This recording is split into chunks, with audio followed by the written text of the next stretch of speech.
Can I ask people to take their seats? We're just going to go live. Yes.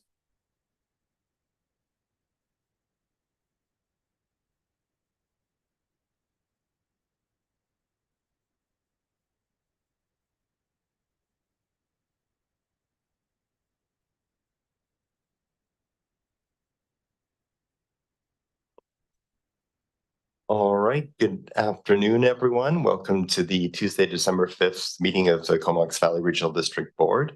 And just for members of the public, if for any reason we need to evacuate the room, there's an emergency exit here and exits along that side. And the muster point is just out in the parking lot over there. And I'm hoping that's not something we need to think about. I'd like to begin by acknowledging that, as always, that we gather today on the traditional unceded territories of the Comox First Nation. And as is our practice, is to read one of the calls to action.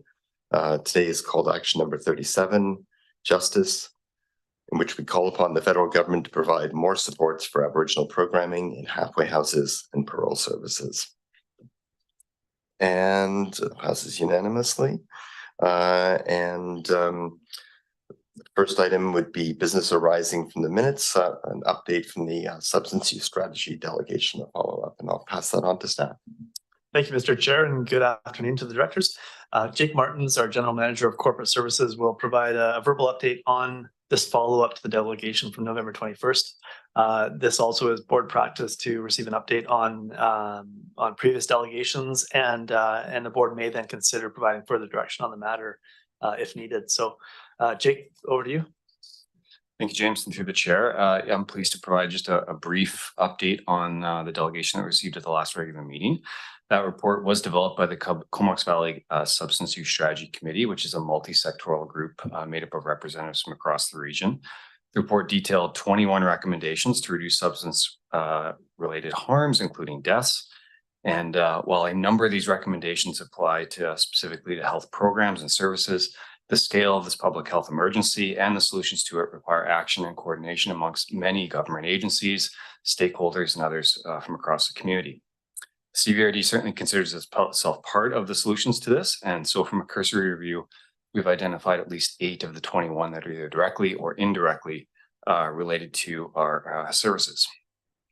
So from this, we are pursuing, or I guess I can note from this, we're pursuing the development of a health services hub through the Comox Strathcona Regional Hospital District. We're pursuing transit and transportation improvements, implementing cultural humility and Indigenous relations education, and also regulating alcohol and cannabis sales, as well as the creation of non-market housing. So there's a variety of actions that we are undertaking. The strategy notes the formation of action tables, which will be completed in January 2024. And so we look forward to participating with those groups when they're finalized. In this regard, we're not seeking specific direction from the board at this point, but would look to collaborate and cooperate with the action tables once they're formed in the new year. With that, Mr. Chair, I'm pleased to answer any questions. Great, thanks very much, Jake. And I see Director Brown. Thank you. I'm just wondering if this board appoints anyone to the substance use strategy working group or the collective they're calling themselves now. CEO. Thanks. And no, the board has not made any such appointments to date. The board has asked from time to time to consider appointments in other scenarios, but has not to this date. Yeah.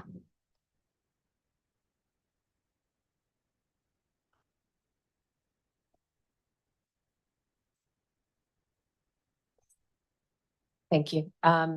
Yeah, so I don't think they've asked specifically for formal appointments, but I know that they would likely welcome any participation by board members. I think when we started out, we had representation from the municipalities.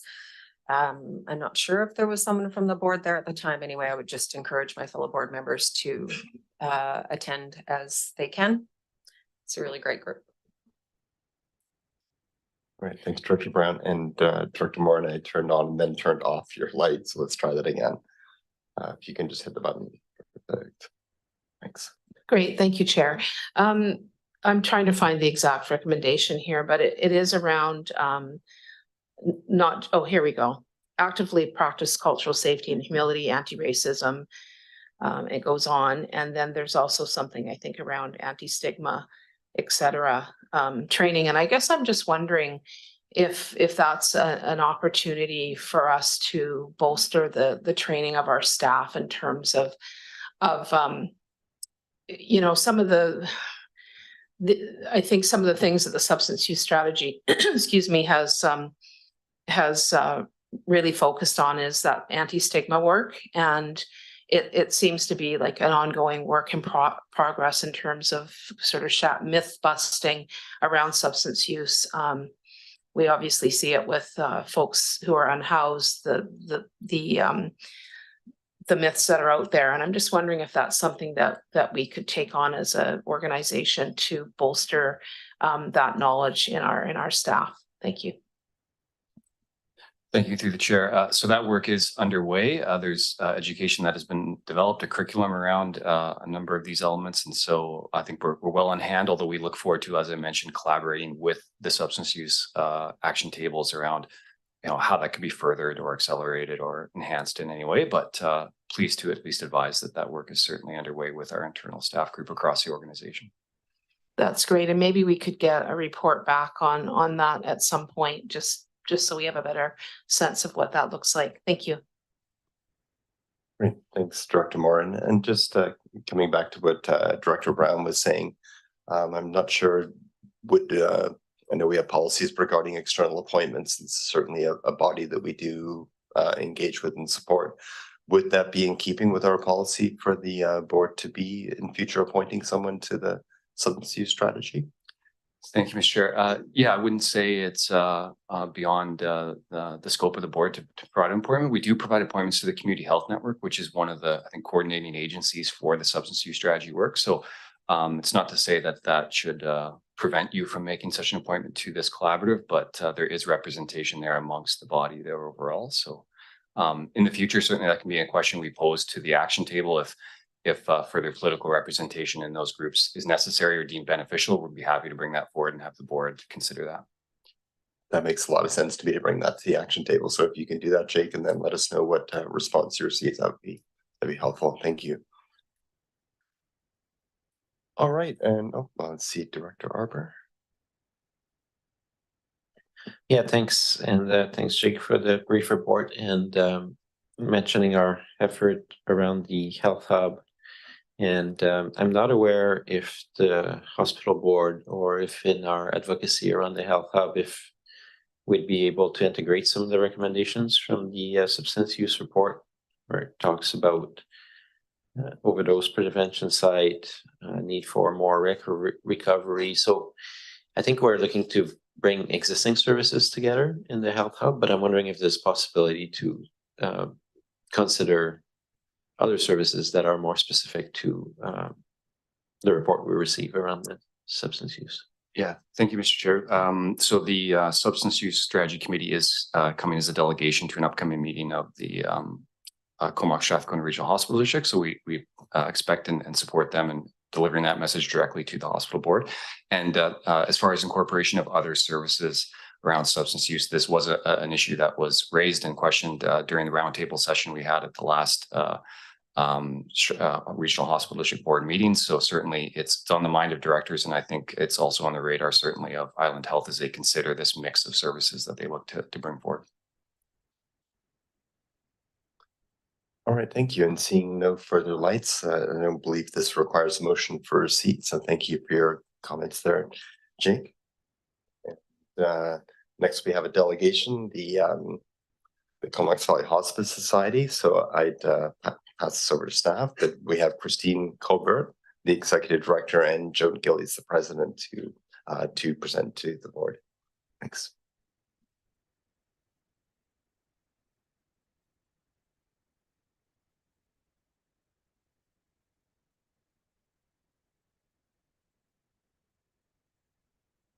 You hear me? Oh, there I am. Oh, I'll just step back a little. Okay, so thank you very much for letting us present today. Said I'm Joan Gillies, I'm the president. This is Christine Colbert, our executive director. And in the next 10 minutes, we hope to tell you how we operate our society, what we do, and we hope why we do it will become apparent. So we'd also like to respectfully acknowledge that the land we gather on is the unceded territory of the Comox First Nation, the traditional keepers of this land. So our society is very intentional in its pursuit of a culturally safe, anti-racist, and inclusive practices. It's actually part of our yearly organizational plan, and it's embedded in our policies and procedures. So for the last 40 years, we have been creating social connectedness and reducing isolation as part of a comprehensive palliative and hospice care program. These are considered to be protective factors that mitigate the effects of mental health, of dying and grieving. So dying is inevitable. Hello. Okay, no get out of jail free card on that one.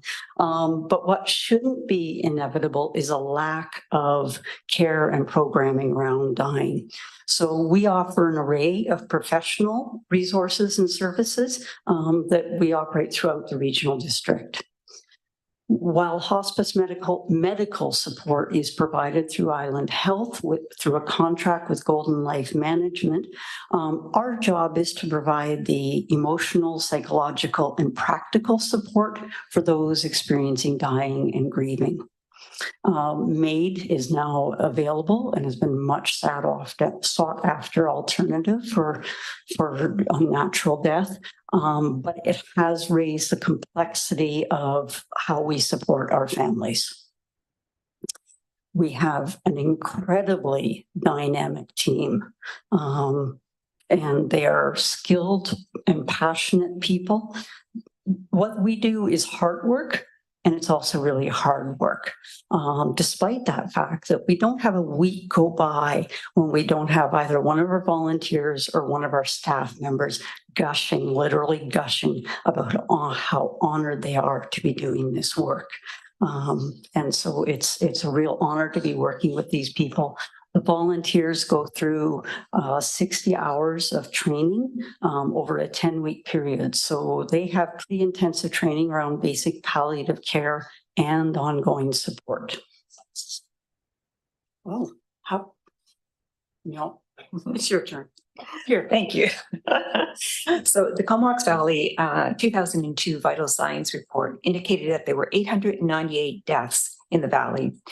We serviced at the Comox Valley Hospice Society 867 individuals in that same year. We are still realizing the impact of the pandemic on bereavement. More low barrier to access services are needed for unexpected loss and traumatic losses and grief in general. We are eager to expand our services and open up our criteria. However, we need the assurance and adequate core funding to attract and maintain staff and programs. The pandemic's physical distancing restrictions resulted in changes to how individuals were able to cope, as well as the complexity of the grief experienced. As a result, many bereaved people may be more susceptible to experiencing prolonged grief disorder, which has recently been added to the Diagnostic and Statistical Manual of Mental Health Disorders, the DSM-5. The impact of the pandemic will linger for many years. Of those experiencing a recent loss due to death of a loved one, 58% experience anxiety, 48% depression. During the pandemic and the continuing aftermath, those numbers rose to 70% and 65% respectively. The BC Centre for Palliative Care released an action plan which speaks to equitable grief and bereavement supports. The vision: all British Columbians receive supports that are tailored to their unique needs and experiences and respectful of their diverse cultures, beliefs, religions, traditions, and worldviews. Grief care is not part of the Island Health Services and not currently provincially or federally funded. And while there are some excellent online resources, most in-person counseling and grief supports are either through fee-for-service or rest with local community-based hospices who provide limited but exceptional and comprehensive care free of charge. Story time. Rick gave permission for us to share his story. Rick came to our office unannounced several months ago, wanting to talk about his pending death. The door to one of our counselor's office happened to be open, and in he went, emerging an hour later with plans to come back next week. Rick was without family and lived in a van between here and Campbell River. We had the privilege of seeing him weekly as his story unfolded in a safe and caring space. They call me Stories because I tell stories and I talk a lot. When I was first diagnosed with, of all things, all the cancers available, tongue cancer, I thought either God was pissed at me saying, if that doesn't shut him up, what will? Or maybe God has a sense of humor like me. When we first met, I had lost a valuable gift, empathy. When I learned of my cancer and life expectancy, all I felt was, oh, well, it don't mean nothing. I was already dead. Just talking brought me back some of who I was and brought me back to the living. And the bonus? Proving the doctor wrong, not 6 or 7 months. I lived for 12. There aren't the words to express my gratitude. Rick was thrilled to hear that we were to start a palliative conversations group, and he suggested we call it the Dead End Cafe, but we ended up calling it the Elephant in the Room Cafe. And he started calling our facilitators of that group the Elephant Herders. Our various groups provide the facilitation and safe space for healing. So Shirley Wade Linton, who's in the photo that's up, started this organization with a few other people 40 years ago. We just had a birthday party. So we are a very established, trusted and valued organization in the Valley. We are implementing a donor stewardship program, hopefully to attract new donors and maintain our current donor relations. Our aim is to increase our individual and corporate donations on an annual basis to over $100,000 net. So that hopefully we'll be able to include that in our annual budget by 2026. So far, we've treated our staff and our volunteers really well, and we plan to continue doing that. We want to have an atmosphere where they thrive and they reflect the priorities of our Valley. So currently, we rely on proceeds from fundraisers, bequests, grants, and donations that fund 75% of our operations, which creates a limited ability to predict our funding. And as such, we can only support what we call end of life or basically a predicted death services around those. We are not covering sudden death, traumatic loss, nor child or youth grief. So if we did have more significant stable core funding, we could expand our services and partner with a number of organizations that are already in the Valley, such as Healing Hearts. We could be doing child and youth grief through the Foundry. We could be doing traumatic loss with search and rescue and emergency preparedness, and maybe even extend into the long-term care facilities. I get all the beautiful parts here. So another story. We'd like to close with a few words written by 2 of our past clients. They wrote, 3 years ago, a close friend of our daughter, Ria, put us in contact with the Comox Valley Hospice Society. Ria's health was deteriorating from stage 4 brain cancer, and she was on the final leg of her journey in this world. It was an extremely difficult, painful, and emotional time for our family. Hospice provided us with compassionate support, and with counseling guidance, our family gathered the strength to bring the very best of ourselves to Ria when she needed us the most. We were able to honor and cherish the precious time we had left together. Ria's strengths, grace, courage, and generous heart had a lot to teach us about the power of love. For this gift, we are forever grateful to Hospice. Ria would often sign her art cards and letters guided by light and love, and her spirit embodied these words. Comox Valley Hospice Society is an organization whose heart and spirit also embodies these words and are very much guided by light and love. Ria was in her early 30s when she died, and her husband is now a volunteer of ours, which is just simply wonderful. So that's the end of our formal presentation, and thank you very much for allowing us to present today. We hope to meet with the CRBD staff at some point to discuss possible funding, but right now we are open to any questions that you might have. Great, thank you for your presentation and for your work. That's really powerful stuff. Thank you for the presentation. I'm just wondering if directors have any comments or questions. Director Hillian. Thank you, Chair. Thanks very much. I'm familiar with your organization through a number of connections, including my mother-in-law, who's a current volunteer. But I just wanted to clarify if this is an incredible service that you provide to the community, and all of us will encounter it at some point on our journey. Was I correct in seeing that you only get $21,000 from Island Health? That's correct. So they give $21,000 to each hospice society across the island, regardless of the size. So Victoria also gets 21,000, and however, or Pacific Rim, same. Yeah, they're obviously putting other dollars into different aspects of end-of-life care. Yeah. But do you have any idea how they determine such a relatively small amount? No, and actually I wasn't able to get that answer. We do get a little lift each year. So our lift was about, I believe, about $700 this year. And so, yeah, so I'm not really able to answer that.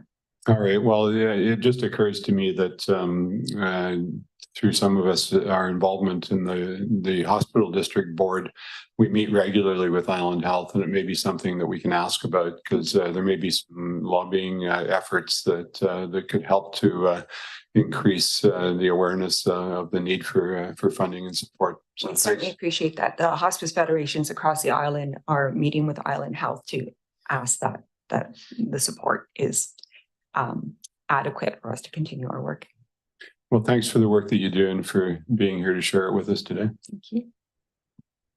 And thanks. And just following up on what Director Hillian was saying, you noted that I think it was sort of long-term grief or something similar to that is now in the DSM-4.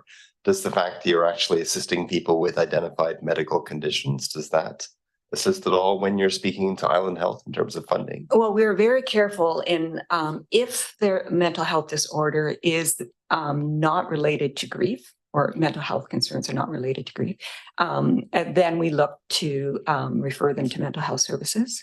But if the prominent issue is grief, then we are the experts in that. Prolonged grief disorder is an emerging thing that's happening. So our counselors are getting training in that. But it is something that requires that extra level of training that we are working on. Okay, thanks. I'll pass it on now to Director Brown.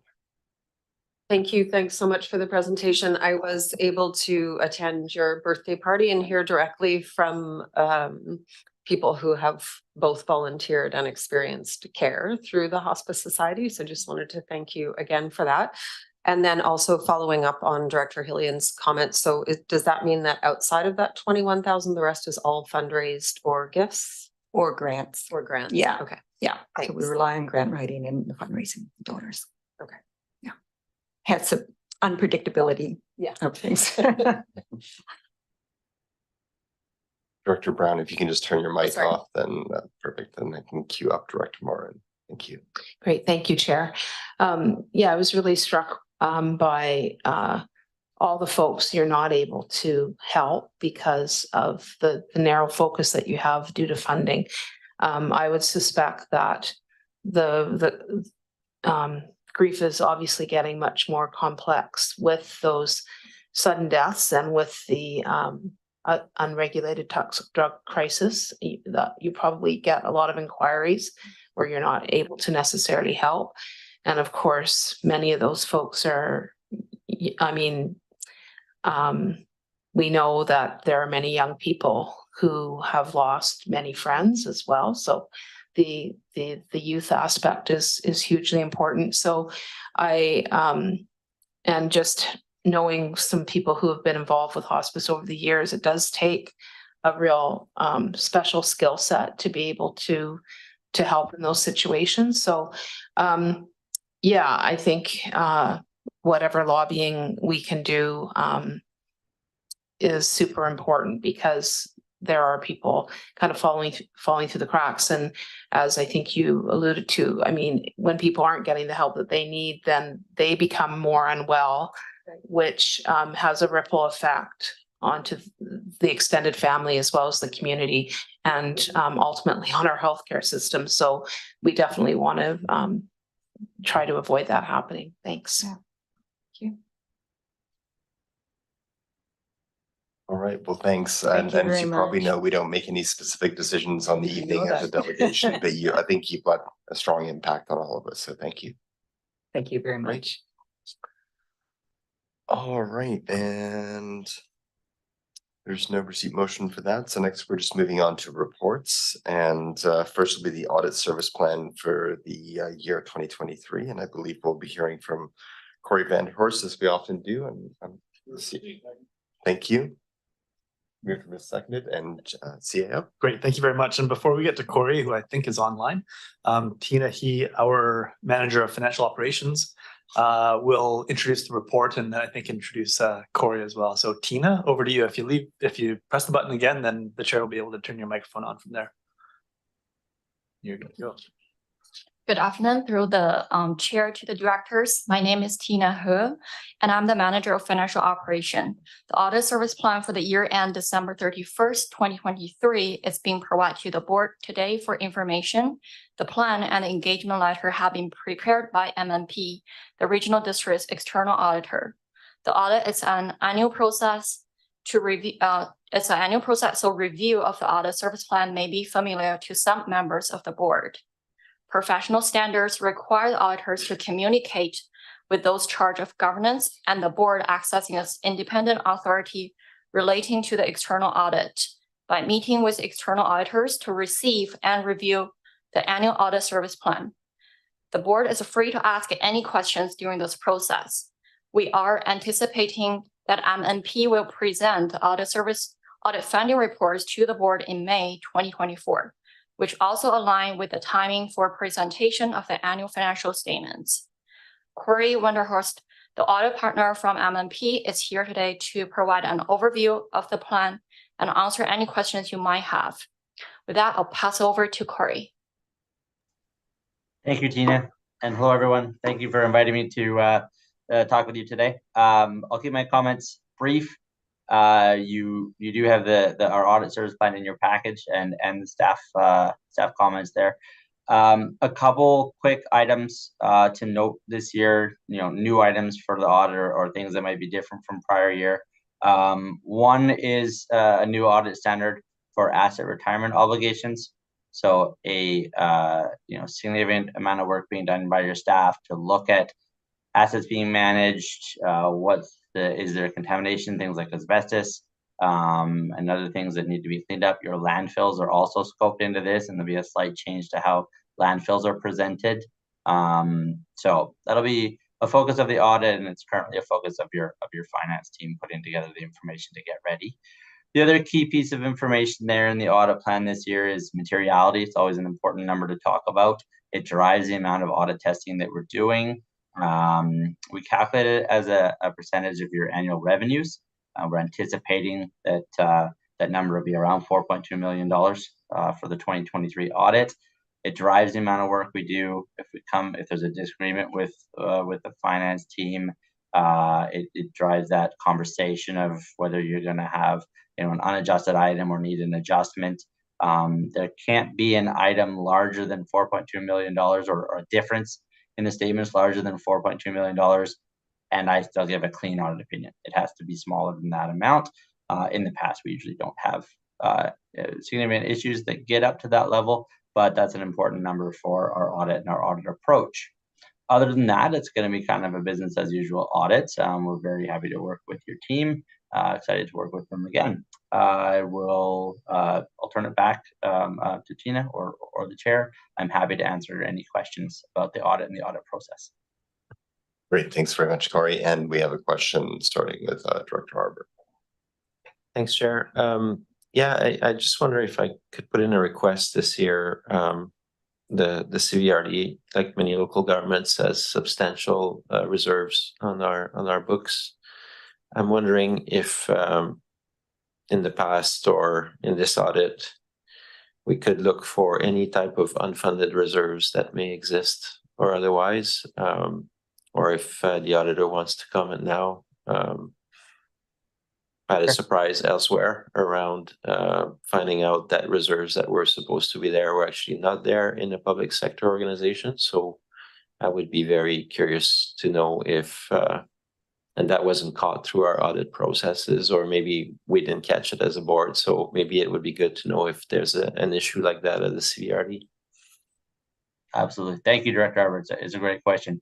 Yeah, it is something we can comment on. Absolutely. You know, it's not something that the financial statements draw attention to. It's kind of buried in some of the notes in the bottom, but a very important issue. And I know that some of you on another board are dealing with and looking at it closely. So we're going to absolutely put comments into our findings report and analysis specifically for that issue to give yourself that comfort and to draw attention to that issue. That is, yeah, no problem to add that in when we, so we would report back out on that in May. Great, thanks, Corey. And any other, Director Brown? Thank you.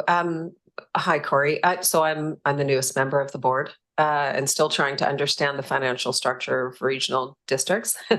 So just wondering, you've got materiality set at 4.12 million. But because we have hundreds of services and most of them are under that amount, how does that work? I'm trying to wrap my head around how you would find things within an individual service if we're looking at the entire budget as a whole. Absolutely. Thank you, Director. Yeah, so there's two things. One, I mean, we're looking at every transaction larger than that, but as you said, a lot of the electoral areas and other functions are much smaller in scope, smaller in size. So to get comfort on our audit and that the statements are actually presented, we're sampling at numbers well below that. Now the nature of the way the accounting statement, way your financial statements are put together now is that the individual statements for electoral areas or other functions aren't in scope of the audit. So there's a number of schedules and things that get included with your packages, but aren't specifically audited. The audit does take place at what we call the consolidated level. So all of those programs and funds pulled together. What that means is that there is, you know, the limitation of audit is there is the possibility of errors at a smaller level in some of those areas that the audit wouldn't detect. The amount of audit testing that we do might not get down into specific programs because we're not looking at those schedules. That's a cost benefit on the one hand of how much the cost of the audit is, as well how the auditing standards and accounting standards are built. They require us to look at the consolidated level and give an overall opinion as opposed to individual opinions. So that might not give you comfort around, but that's sort of unfortunately a limitation of audit is that we're not diving all the way down to that small level. We do look at some of those programs every year on a random basis and a bit of a rotation, but there are some that wouldn't get the full look from an auditor every year. Great, thanks, Corey. Is that a good answer, Director Brown? You're all set. Perfect. And not seeing any other lights, we have a motion for receipt on the table. So anyone opposed to receipt? And that passes unanimously. And we'll move on to the next report, which is the Growing Communities Fund allocation. And there's a staff report for that. So I'm going to take a motion for receipt, please. Okay, moved and seconded, and I'll pass it over to staff. Thank you, Mr. Chair. And this this report is returned again, or this topic is returned again to the board for consideration. Lucy Wacharek will be introducing the staff report. Lucy is our Chief Financial Officer. And between Lucy and myself and other members of your executive team, we'll try to be able to support the discussion as the board sees fit. So, Lucy, over to you.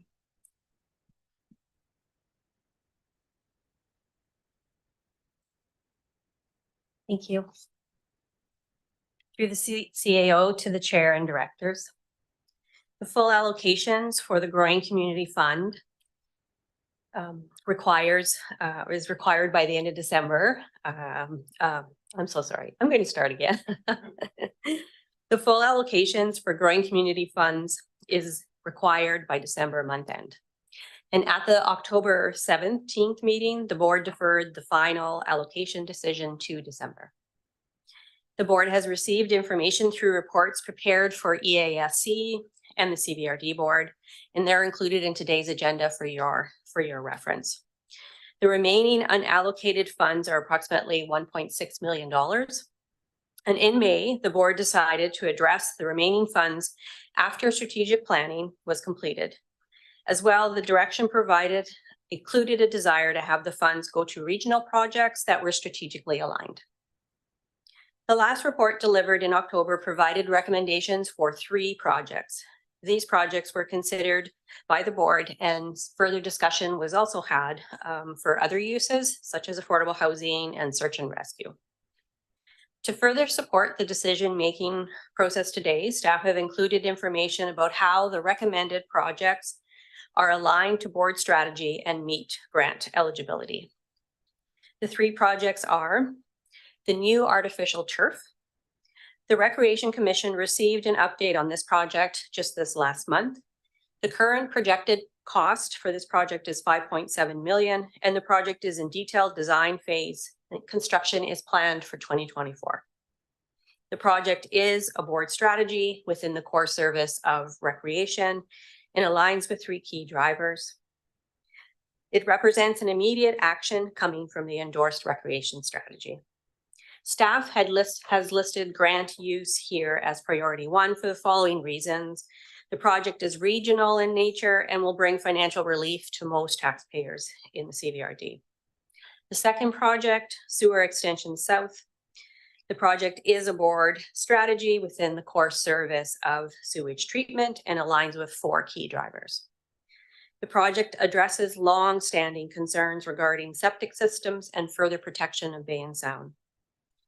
It is ranked second, however, I would say a very close second. It ranks high for reasons that are differing from the turf field. The project aligns with the principal purpose of the grant in that this initiative to extend Sewer South supports 3 settlement nodes of Union Bay, Royston, and portions of Comox Treaty settlement lands as identified in the regional growth strategy. The project will be done in partnership with Comox and directly supports reconciliation. The grant specifically encourages regional districts to work closely with adjacent local First Nations. From a financial perspective, getting such infrastructure in the ground is needed to create financially viable growth. This is a very large, complex project, as we know, and any further allocations of grant dollars will assist with successfully moving forward. While the taxpayer relief is concentrated to a small portion of overall households, when considering the significant household cost of connecting to underground systems and the planned financial impact over 25 years, the relief coming from the grant is impactful. And further to that, we all know the escalating costs of projects like this one and the new turf, all projects, it seems. And the last project, the Cumberland to the Comox connector. And this is aligned with the board's active transportation strategy and is a key piece of regional transportation. It is listed as a 3rd priority as the benefit to taxpayer is just not as immediate as projects such as the new turf, for example. The overall cost of the project is large. However, those details around the share of each of the municipal partners is not known at this time, and those types of details still need to be figured out and worked through. All 3 projects are eligible for this grant, and I did confirm that we can have growing community funds applied to projects along with the BC Active Transportation Grant. Staff had touched on the strategy for developing a response to housing crisis, and a defined initiative from the board will be required to use the grants for this need, as we've talked about before. And finally, while growing community funds cannot be used for search and rescue building needs, staff have provided an alternative funding source, which can be considered at a future date or as we move through the 2024 budget cycle as well. And myself and other members of your EMT are available for any questions that you may have. Great, thanks very much, Lucy. And we have a question at this point from Director Grant. Yeah, thanks, Lucy. I'm wondering on the artificial turf field, I remain a little unconvinced that it's a good idea to go ahead with some of our rec strategy spending. So how long can you have this $717,000 apportioned to a project without spending it? Like, I'm thinking in terms of maybe not doing it, but putting it off for a year until we find out where we are with inflation, taxes, and all the other things that are happening. Interest rates could easily come down or go up. I think it's a bad time to be spending money on some of this stuff, yet I know the need is there. So I'm wondering if we can put this $717,000 into this and then maybe not spend it for a year or two. And through the chair, we have 5 years in order to spend these grant dollars. So as we progress through this project, for example, if something changes, you have cost escalations, or for some reason it's stalled for various reasons, even though it's not spelled out right now in the grant information that we have, I believe it would just be a process of coming back and saying, this is why this isn't working. This allocation isn't working at this time, and potentially we can apply it somewhere else. But we have the 5 years to spend these funds. Okay, thanks, Lucy. And next I have Director Brown. Thanks again on the turf field. I'm just wondering what the actual impact of that 717,000 would have on individual taxpayers over the 5 years. Like, are we spreading it over the 5 years, or is it all going into the first year to reduce that initial impact, or how would that play out? Yeah. Through the chair, in any of these projects where we are contemplating allocating these dollars, I think they would work towards alleviating debt. So for that particular, for the turf project, for example, we have a fair portion of it currently planned to be funded with short-term debt. This would reduce the debt, and the impact of how the effect of that on each household. I don't have that with me right now, but I certainly can follow up with that piece of information.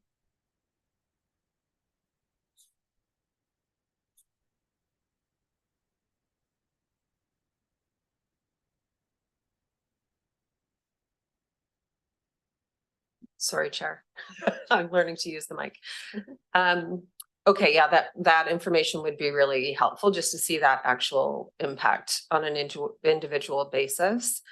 And I can't remember what my other question was, so I guess that's it for me now, for now. Okay. And I turned off your light, Director McCollum, because I turned all of them on. And next, I think, was actually Director Green. Thank you, Mr. Chair. Well, growing communities, I mean, it's about growing communities. And, you know, obviously, I have a lot of disappointment in the fact that we cannot use that for what I see as our #1 initiative in the Comox Valley, which is housing. We need to look no further than out our windows sometimes to see people in tents during an atmospheric river, people living in their cars. And yet, you know, it's because we have no specific initiatives. We have not developed any at this point. You know, I'm a firm believer that local government should stick to its knitting and look after things that are core local government initiatives. I think we hear an awful lot about housing. I've never heard anybody ask me for a artificial turf soccer pitch. So further to Director Grant's question, can we not put this aside until we actually can develop something that we can put towards housing? I know it's a complicated issue, but it's the #1 issue we face, and it's getting more and more dire all the time. as I say, you know, I mean, we have a lot of soccer enthusiasts around this table, so it's an uphill battle, but you know, it's a nice to have. It is definitely not a need to have. We have so many other very real needs in this community. And number one, as we all know, precursor for all this stuff is housing. Addiction problems, mental health problems, crime, this all boils down to housing. So I just wondering, is there any possibility of coming up with a plan that meets the criteria? Because I know the criteria is very strict, very, you know, very specific. Can we not, with the great brain trust we have at this board, come up with something a little more creative? Thank you. I can try to weigh in there. So the board did instruct staff to undertake some analysis around its priority for non-market housing. And that's to develop the RGS Housing Action Plan, to look at implementing the Homelessness Support Service, Emergency Shelter, and Supportive Housing Land Acquisition Service Review recommendations, and undertake a housing organization feasibility study. That all comes out of the board's strategic planning, and those are big pieces of work that will take some time to put together and engage with community partners and member municipalities. And so there's a fairly extensive body of work there that would lead to some answers around those three initiatives I just mentioned. This Growing Communities Fund and the requirements around allocating funds or allocating those funds to projects are, as you say, very specific, and they do need to have real outcomes in the short term. We can't allocate those monies to projects that haven't been defined yet. And I think that's what you'd see, that those three initiatives, those three topic areas. So as Lucy tried to describe, and it's in the staff report, the allocation of those funds to any sort of housing initiatives right now would be premature. We don't meet the criteria for the Growing Communities Fund. And what we've tried to do is identify some projects that do meet the criteria, that have regional impact, that support the intent behind the growing communities, and find some balance amongst the different interests that the board's put forward. Great, thanks. Yeah, Lucy, was anything you wanted to add to that, or is that cover that off really well? That covers that off very well. But if I can, Chair, I do have a little bit of a rough calculation further on Director Brown's question. Please. Around the reviews. Thank you for that. So I have the artificial turf report here. So just quickly, that currently the option A for the turf is estimating $37 in debt cost per household, and with the application of these dollars there, it would reduce it by about $5. All right, thank you. And we'll go to the next speaker, and that's Director McCollum. Yeah, thanks, Chair. I mean, we have a tough decision to come to agreement on in front of us. Is everyone around this table has different priorities, and the priority that we all share is a recognition that we have a housing and affordability crisis, and it's not fitting in with what a path forward is at this point. And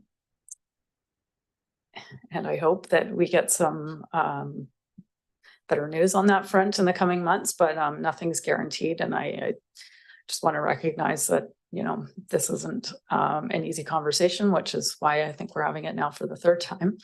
But my question is around the active transportation network plan and the allocation for the $300,000. I think everyone around this table knows that I'm a big supporter of cycling infrastructure, and I'm keen to see this developed. But my hesitation is I'm not clear exactly how the $300,000 is going to be spent and just what this project would look like. There's a note in the staff report that, you know, it's over a $5 million project. Is that including the pieces that Courtney and Cumberland would be responsible for in their jurisdictions, or is that $5 million just for the parts that aren't in the municipal boundary? And then does that mean that the region is going to pay for the piece that's not in municipal? Like, I have so many questions about how we're going to do this. And it's not for a lack of wanting to see it done. I haven't spoken to my colleagues in the village of Cumberland, but I'm not sure if they are doing any planning around their piece of that work yet. So I just want to hear, whether or not this $300,000 is going to advance that project and how we see those three pieces coming together. Because if I'm not totally clear on it, it kind of falls into the same category as would like to fund housing, but I don't have a project to point to. So that's kind of my thinking on that last piece. Thanks. Alana Mullally, our General Manager of Planning and Development Services. I think you anticipated some of these questions might come in around the detail here. So Alana, if you've got some more detail on that project, it would be helpful. Thanks very much, James. Through Mr. Chair to the directors, I guess I would say that a couple things. Why we're coming forward with this one, there is the basis for this particular project within the Active Transportation Network Plan. And this project rose to the top or among the top contenders for the prioritization. So we've established that among the jurisdictions, this is a priority project. The project is described in Lucy's work, will link Cumberland, electoral area C, travel through electoral area C, and then tie in with Courtney. In terms of the progress of this project, staff is meeting to review options for routing with your staff over the next couple of weeks. We've got meetings scheduled December 18th and 19th, I think, with municipal staff and with the Ministry of Transportation and Infrastructure. So I think, from staff's perspective, it's well established that the route is of value. The other thing about the funding, like, as you know, at the risk of stating the obvious, we don't have a service for this. And so anytime we want to do any active transportation, we are cobbling together funding. It's just, it's creative, it's pulling from here. And this feels like a really good opportunity because active transportation is an eligible expenditure. We know that we'll have to be pulling from a number of sources. So that's another reason this feels like a good fit. In respect to the question around the CVRD funding infrastructure within the municipal boundaries, maybe that's something that will happen. I mean, electoral areas money was recently committed to the City of Courtney's Lake Trail project.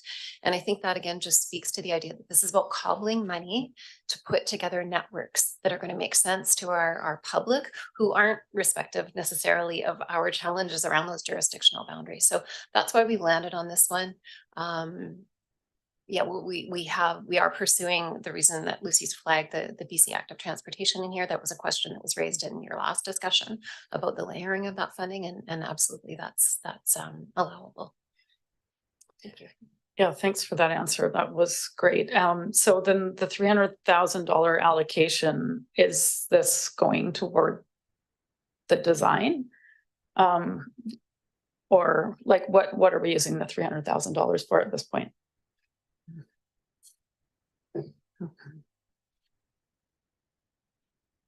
Through the chair, as a matter of priority, is when we allocate grant funds to the project, we would use up those dollars first. So yes, we would start to apply them right to design costs. Okay, thanks. All right, thanks. And next, Director Hardy. Yeah, thanks, Chair. Again, just looking at the recommendations here. Over the last month, the Electoral Area Services Committee held an open house and had a number of constituents come in and visit the area A, B, and C directors. Last week, we had an open house with regards to water rates for the need for improvements upon infrastructure over the next couple of decades. There's a huge cost that's going out, or a huge requisition that's being put out there to area A, B, and C constituents.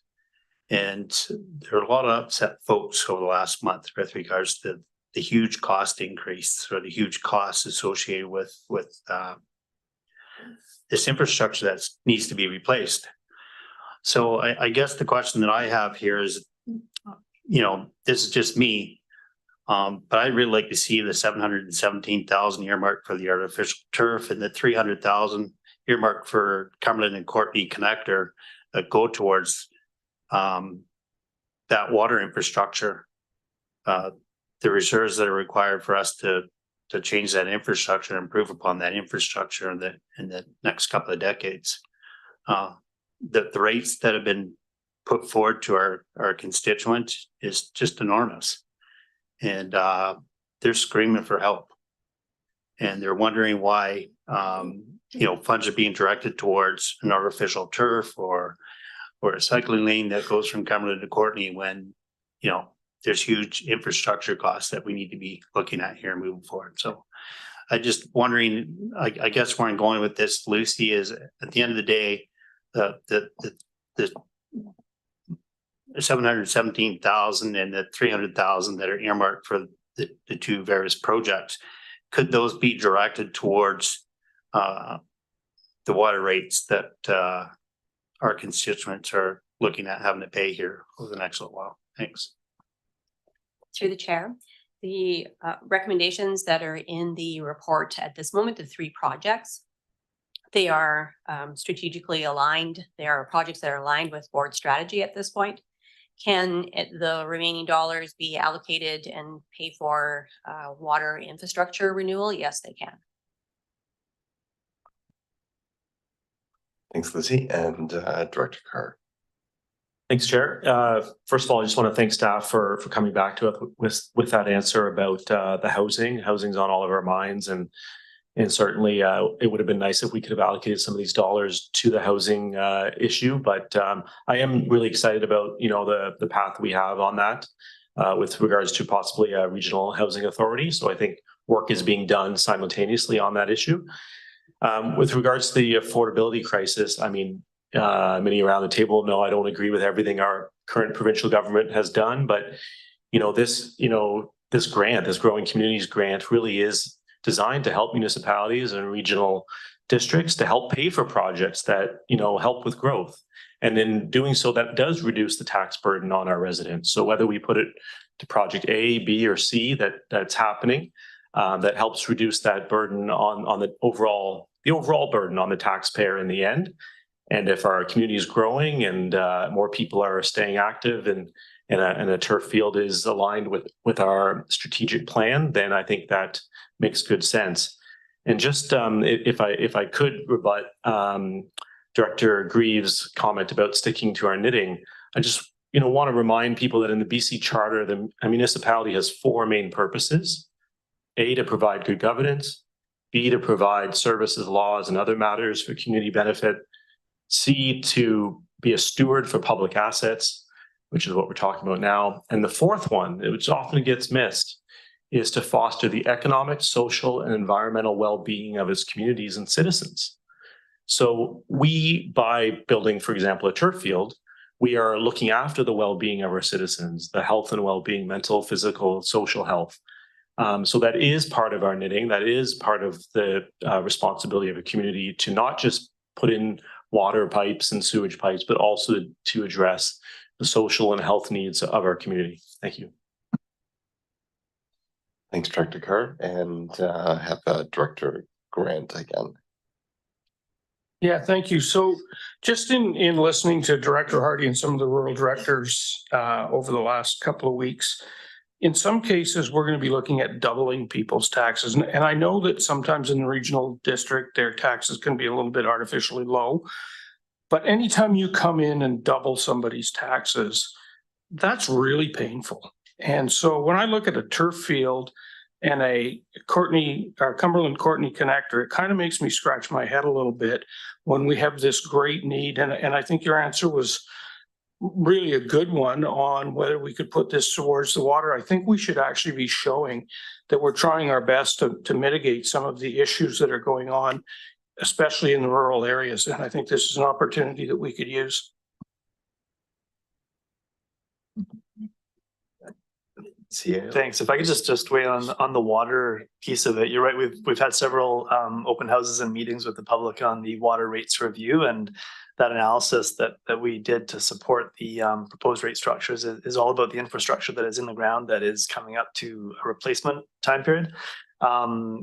It could be 15 years or more before we're actually spending money on the replacement, but it was important to identify that we want to start to contribute to reserves so that we have those funds available when that replacement comes due.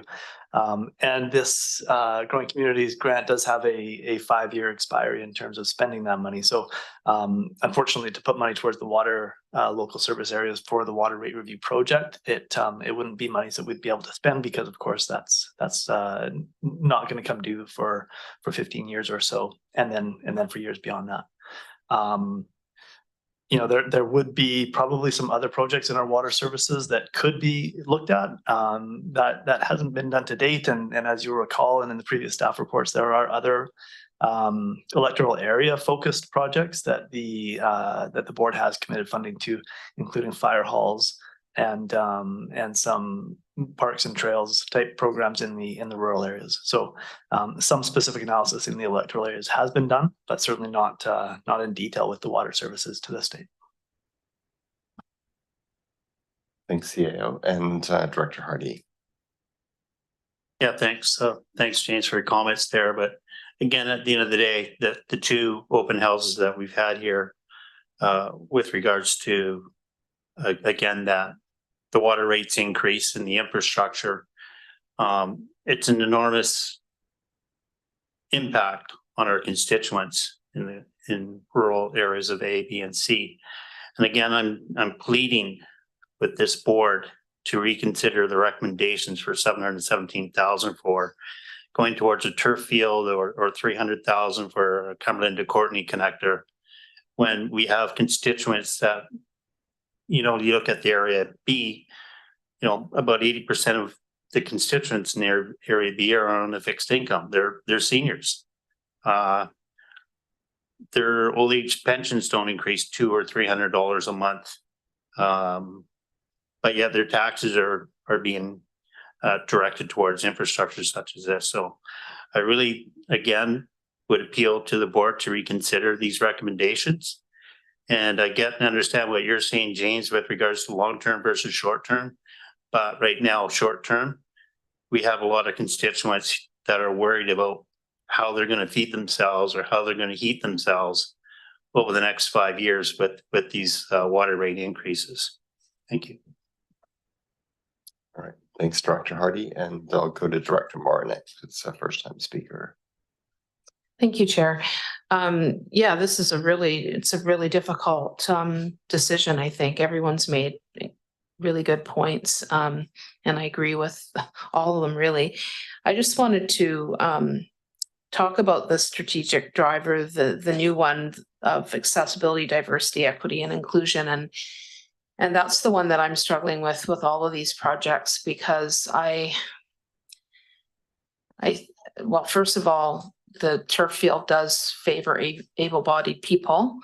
The turf field, and I'm not saying that I'm against it, I'm just adding this perspective in terms of, I think I did bring it up before, that there are low-income folks in the community that do qualify for LEAP passes and things like that. We have a lot of kind of middle or lower income folks who don't qualify for those, that are struggling a lot with recreation for their kids and other family members. So, I wish there was a way that we could build that in better to these projects, because of course the turf field is not so much our recreational programs, which we do have control over. As an example, Courtenay did free swimming for, I think it was a month and a half in the summer. I'd like to see more of those kinds of things happen. And I just see that, and even the connector from Cumberland to Courtenay, I mean, these are projects that are not necessarily taking into account that strategic driver of equity, I think. So I just wanted to bring that up. I know that I've already spoken about the affordable housing piece, and I don't think there's any way of getting around that, but I do think that we need to consider, I don't want to use the term, you know, I want to be careful about my terminology, but I think that there are people that enjoy more means than others, and that we don't necessarily always consider that in these projects that we're proposing. Thanks. All right, thanks, Director Morin, and we have Director McCollum. Yeah, I just want to acknowledge the comments that Director Hardy has shared around the escalating costs of aging infrastructure. We do hear at this table from time to time these items that are specific to the electoral areas, but we don't usually bring our municipal, budget constraints and cost drivers to the regional district table, as we have our own separate decision-making bodies. But I do want to share that we have been doing similar work at the City of Courtenay under an asset management lens around sewer and water. And we are also looking at very significant increases to utility rates, although we haven't fully discussed that budget. But our last report, it's there's some eye-popping numbers as well. And utilities do make up a smaller portion of our taxpayers' tax bill, because our tax bills are made up of 25% policing costs, which is an expense that the rural areas don't pay for, or are not required to pay for. And roads is another one that we have that included, and it's probably another 25%. So we do have similar increases in water and sewer that are coming, but just the fact that we have so many other costs that Courtenay residents are required to pay for with their property taxes, that it doesn't impact the overall percentage the same way. So I just want to acknowledge that, yeah, we are in an inflationary environment, and we're also at a point in just development in BC where things that have been in the ground for a while need replacing. And, our community is faced with that. I know the Village of Cumberland has many of the same cost pressures as well, and their infrastructure is older because a lot of the community was built even further back than Courtenay. So I want to share that perspective. It's not that I don't see that is impactful, but I also want it understood that this is also something that we're struggling with as well. And I do understand that we haven't reached consensus over how to proceed with the artificial turf and whether or not everybody supports the project. But we are looking at a growing communities fund, and the intention of the fund is to support infrastructure projects that come out of growth pressures. I mean, that's in the report, and it definitely fits that criteria. I would say aging infrastructure, if it's for increased development, would as well. But replacing to existing homes, I would say it doesn't meet the criteria as well. Doesn't mean it's any less necessary, but in the context of what the funds were awarded for, I would like to point out that certainly the artificial turf fits into that category, and I'll leave it at that. Okay, thanks, Director McCollum, and Director Kerr. Yes, thanks. So just again, going back to the start of our discussions around this Growing Communities Fund, in the appendix attached to the report, page 2, it kind of outlines how the 4.5 million has been split. And so 2.88 has gone to for the rural areas to allocate as they wished, and our full board supported those.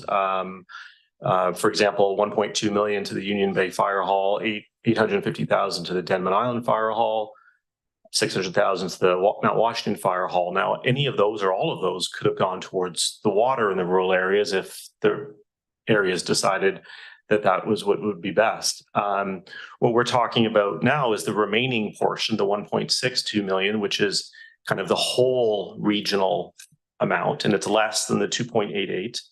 And so again, we had to kind of develop a process through our strategic plan and overall goals as a board to develop some ideas that, you know, support the entire community. Rural areas, the 3 rural areas, and the 3 municipalities. So, you know, it's not going to be perfect. I mean, I don't love this particular plan, but I can live with it. You know, I think we're still allocating 600,000 to a one area project, which I know benefits the growth of the entire region, so I can support that. But I also think recreation and transportation are also important regional goals. So this kind of touches on everything. It's not perfect. It's something I can live with. And again, if the area directors would like to rethink their allocation of the 2.88 million, I would happily support those decisions as well. Thanks. All right, thanks, Director Kerr. And so we got 2 more lights, and after that, I think we'll call the question and we'll move beyond receipt. But Director Brown. Thank you.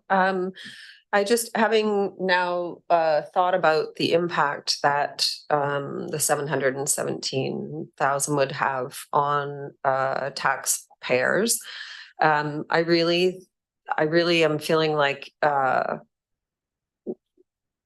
it's not worth allocating this money to reduce the burden on taxpayers by $5. I think we can have a much larger impact, still manage to do the fields according to the other funding mechanism. And I know I asked for Growing Communities funds to go into this to try and reduce the cost of the track and field services, but it just doesn't make sense to me having such a low impact. I think it would be much better used reducing the impact of failing septic systems and actually allocating this money towards the wastewater project, the sewer, South Sewer,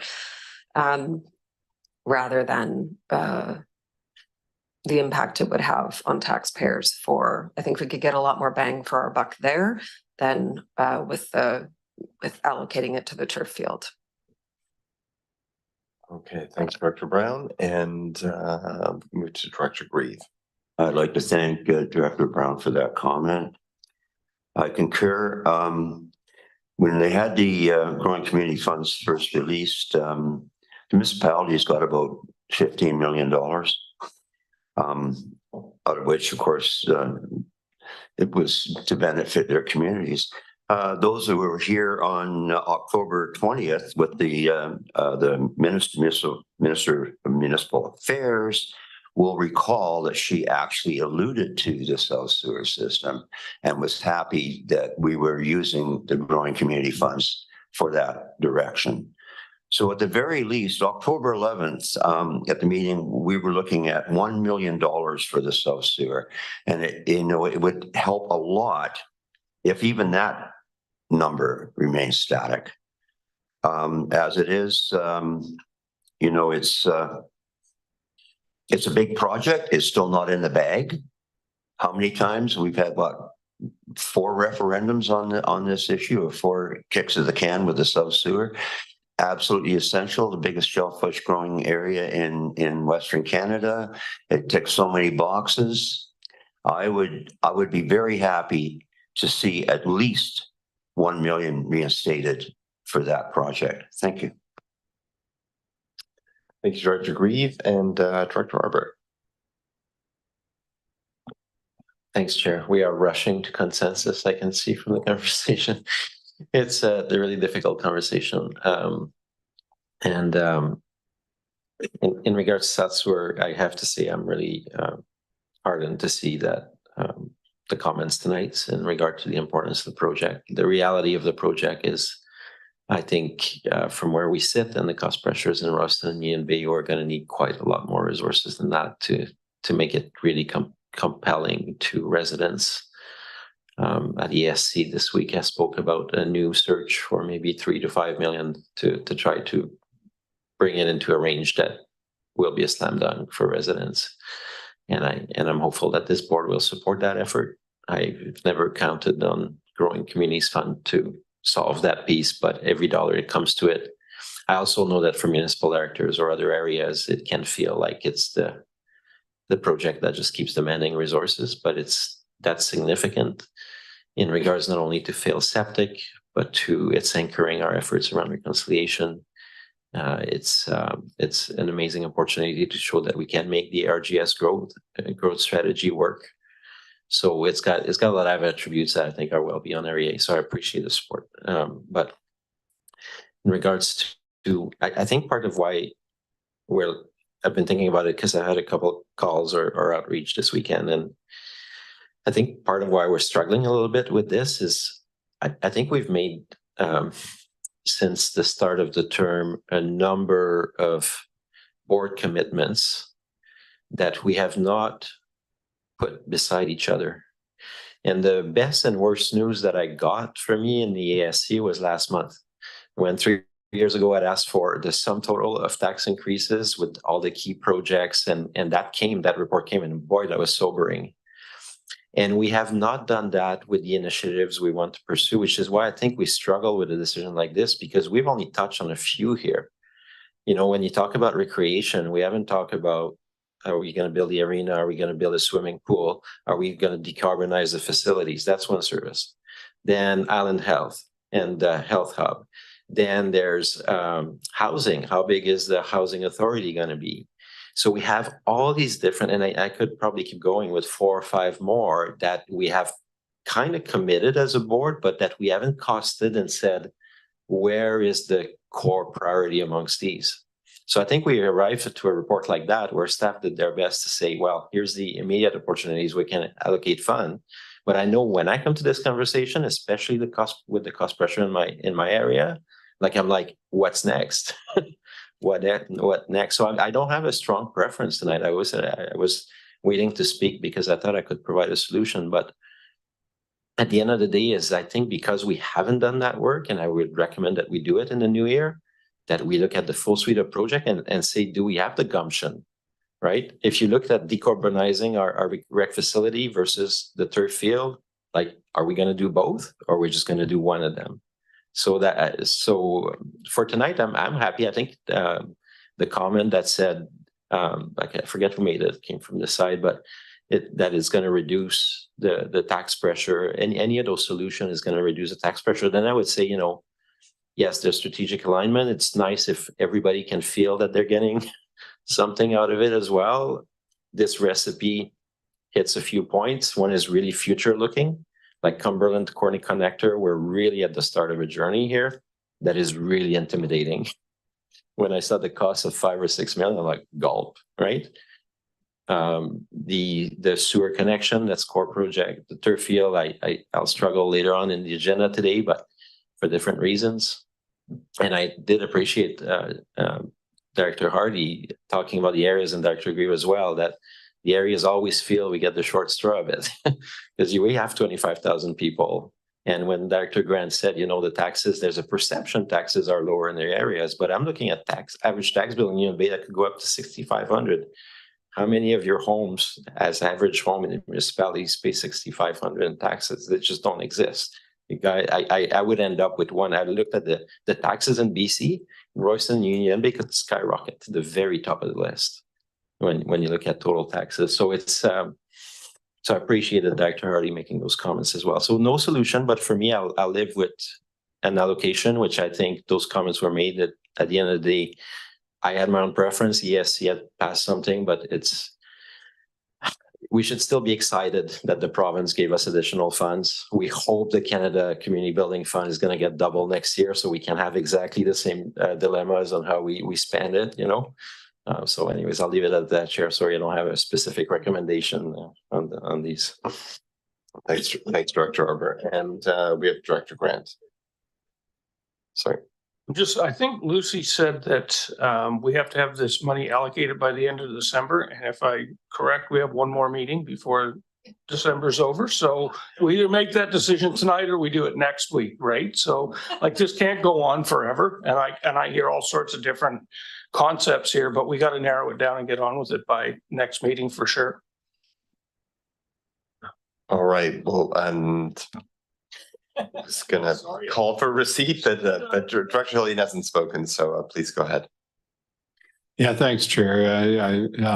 I just feel obliged to say that I am going to support the recommendation, acknowledging the reality of all the other concerns that have been raised. But this was in relation to turf. This came out of strategic planning at the Recreation Commission. We set our staff to work on it. They engaged with all sorts of community groups that are going to participate and promote and engage young people, adults, seniors in the use of this facility over a variety of sports. It's got a direct connection to the health and the mental health and the well-being of the community. At the same time that we want to put pipes in the ground and provide those core services, we also want to provide recreation services for a growing population. The reality is that soccer is the most popular and widely participated in sport in our area. It's also the most accessible for kids and families who don't have money. And I've spent years both playing and coaching with kids from all over the Comox Valley, from the islands, from the rural areas, and I know how much they get out of that participation. So I think it's worth going ahead with this while continuing to find additional dollars to support South Sewer and active transportation. So those are just my reasons. Thanks very much. All right, thanks, Director Hillian. And I think RC, I would just want to make a comment on some of the comments that we made. Sure, yeah, no, and appreciate the discussion. And one of the comments raised earlier was just the range of projects that the board has in front of it, and that it's sometimes challenging to compare those one against the other and see them all in one big picture. Further exacerbated because of the nature of regional districts, of the services that we have and the silos that legislation puts us into sometimes. And then further exacerbated by that delegated authority of the board to committees and commissions and other decision-making bodies. So I appreciate it's not a straightforward matter. It can be complex.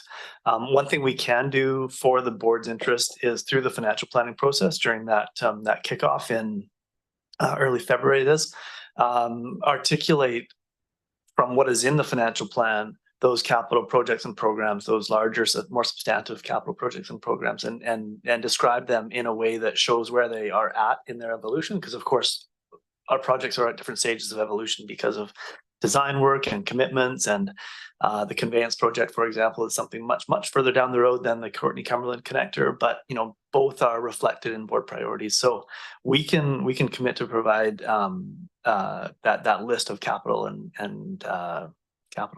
some operating programs based on what is in the financial plan.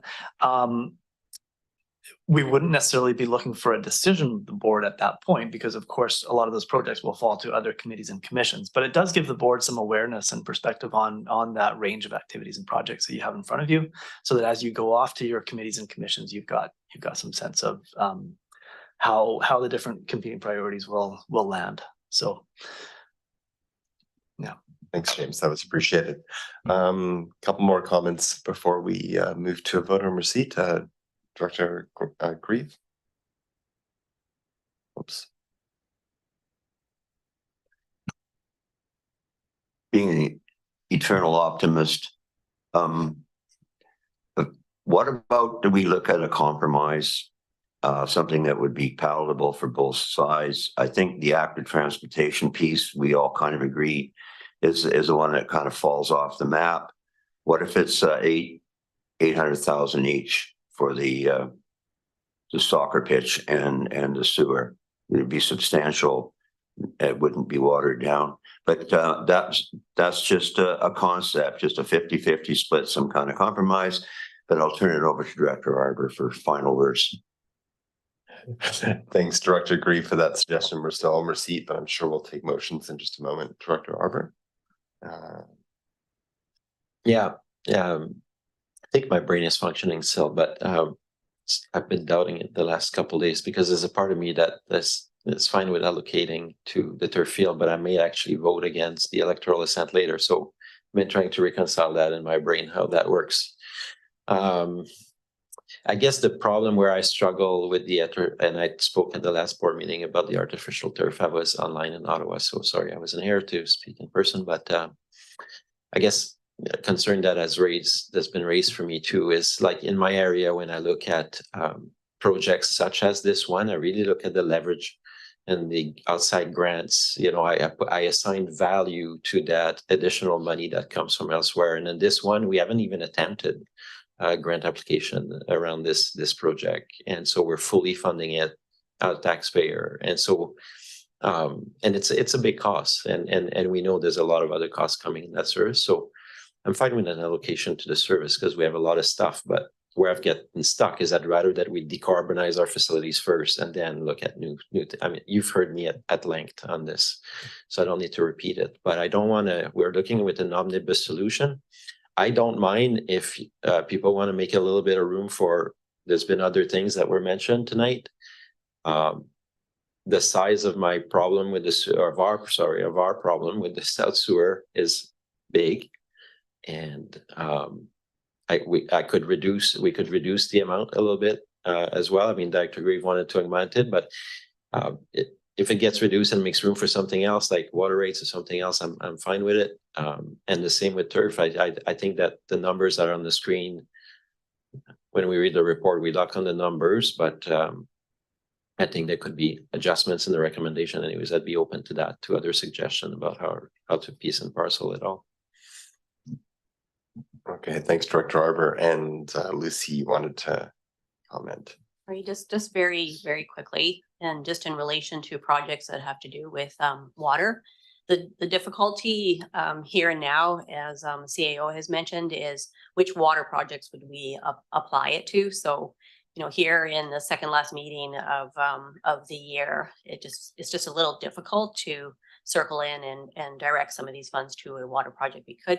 And my only other comment, absolutely, as we're bringing together that 2024 budget and having gone through the water rate review, fully understanding the pressures there on our water services, and just some of our conversations that we started is to really try to maximize some of our other grants, our community works grants, and there'll be some information coming forward on that to try to help to alleviate as much as possible in that renewal of that infrastructure there by maximizing those grants. And really hopeful we get a larger pot, and hopefully that can begin to help a little bit.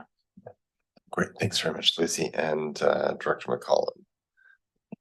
Thanks, Chair. I know we're trying to wrap this up, so I maybe am not helping.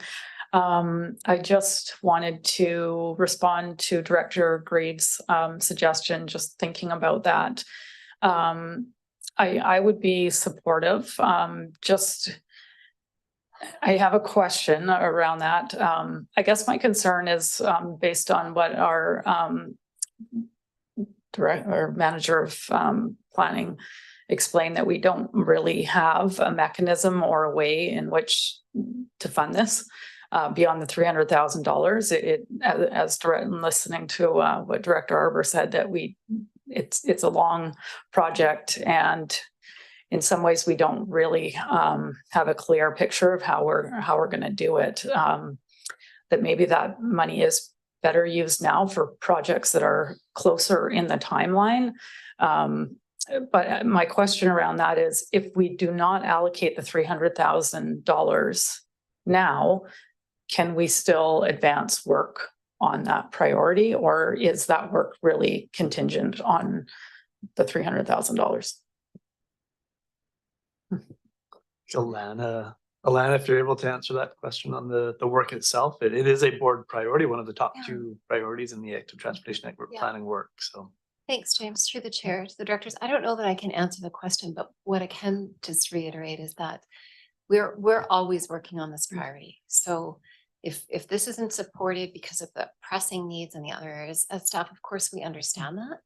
And we'll keep hunting for more money. And when we don't find money through grants, then it protracts projects. But then invariably we'll have a silver lining somewhere else. And we just keep moving forward with this. And in the absence of a service, that is how we're wired on funding these projects.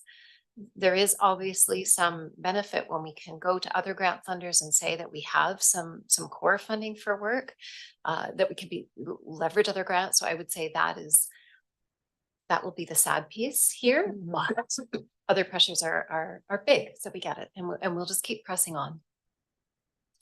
That's really helpful. Thank you. All right, thanks very much. And perhaps a final comment from Director Arbor. You sure? Okay, well, there's an opportunity to speak after this. So we're still on receipt. So any opposed to receipt? Okay, and that passes unanimously. And open to recommendations. Director Grieve, I see you got your light on. I propose the recommendation that we allocate the money between the sports field and the sewer project 50-50 for the 1.6 million, which would be about 808. So if I can get a seconder for that, I think that's a compromise. That's being moved and seconded, and I think that works out to 808, 500 for each of the two priorities. And strange reluctance of people to speak at this point. Yeah, Director Arbor. Yeah, might as well go. And I like the simplicity of the resolution. But at the same time, I don't know. Now I miss the Cumberland Court and Connector already in my heart. You know, I think that the way staff explained it, it was providing design work, which is really fundamental to the start of any project. And if we're going to spin our wheels the next 2-3 years, because we won't have another option to fund this work, that'd be too bad. I was also going to propose, along with Dr. Hardy, around the water stuff. And I did totally get what Dr. McCollum was saying. But some of you may have noticed in the report that staff knocked down one recommendation at ESC that there was a contribution for the water service on Denman, which is facing insane increase. Staff has managed to bring it down. It was $4,400 a year for the next 20 years for water alone for the residents in that system. They brought it down, I think, to $3,400. So we had discussed that at last ESC and made a motion to try to support those residents. And so that's why that was in the report. But yeah, that's still a lot, because you'll hear me speak maybe not fully in favor of turf field. I struggle with this resolution, and I guess I'll pass it to Dr. Brown, who seemed to have a keen interest on the active transportation as well. Thank you, and Director Brown.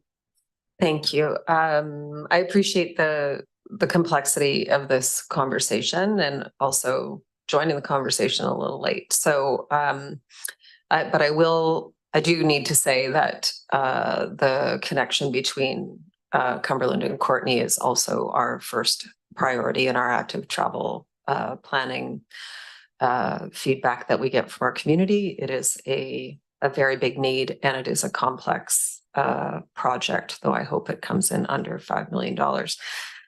So the immediate need is to actually find a route, because we don't even have that yet.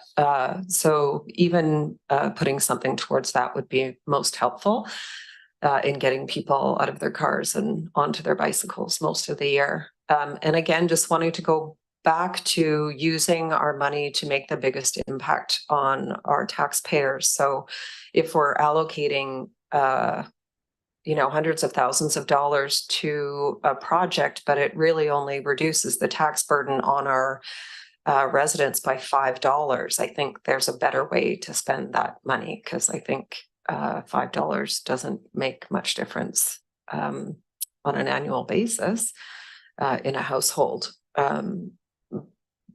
But more can definitely make a difference. So if you add up the 600,000 and the 17.7, it's 1.3 million roughly. That could go to a better use elsewhere potentially, and we could still have a turf field. All right, no shortage of ideas how to carve this up, and thank you. And I'll move next to Director McCollum.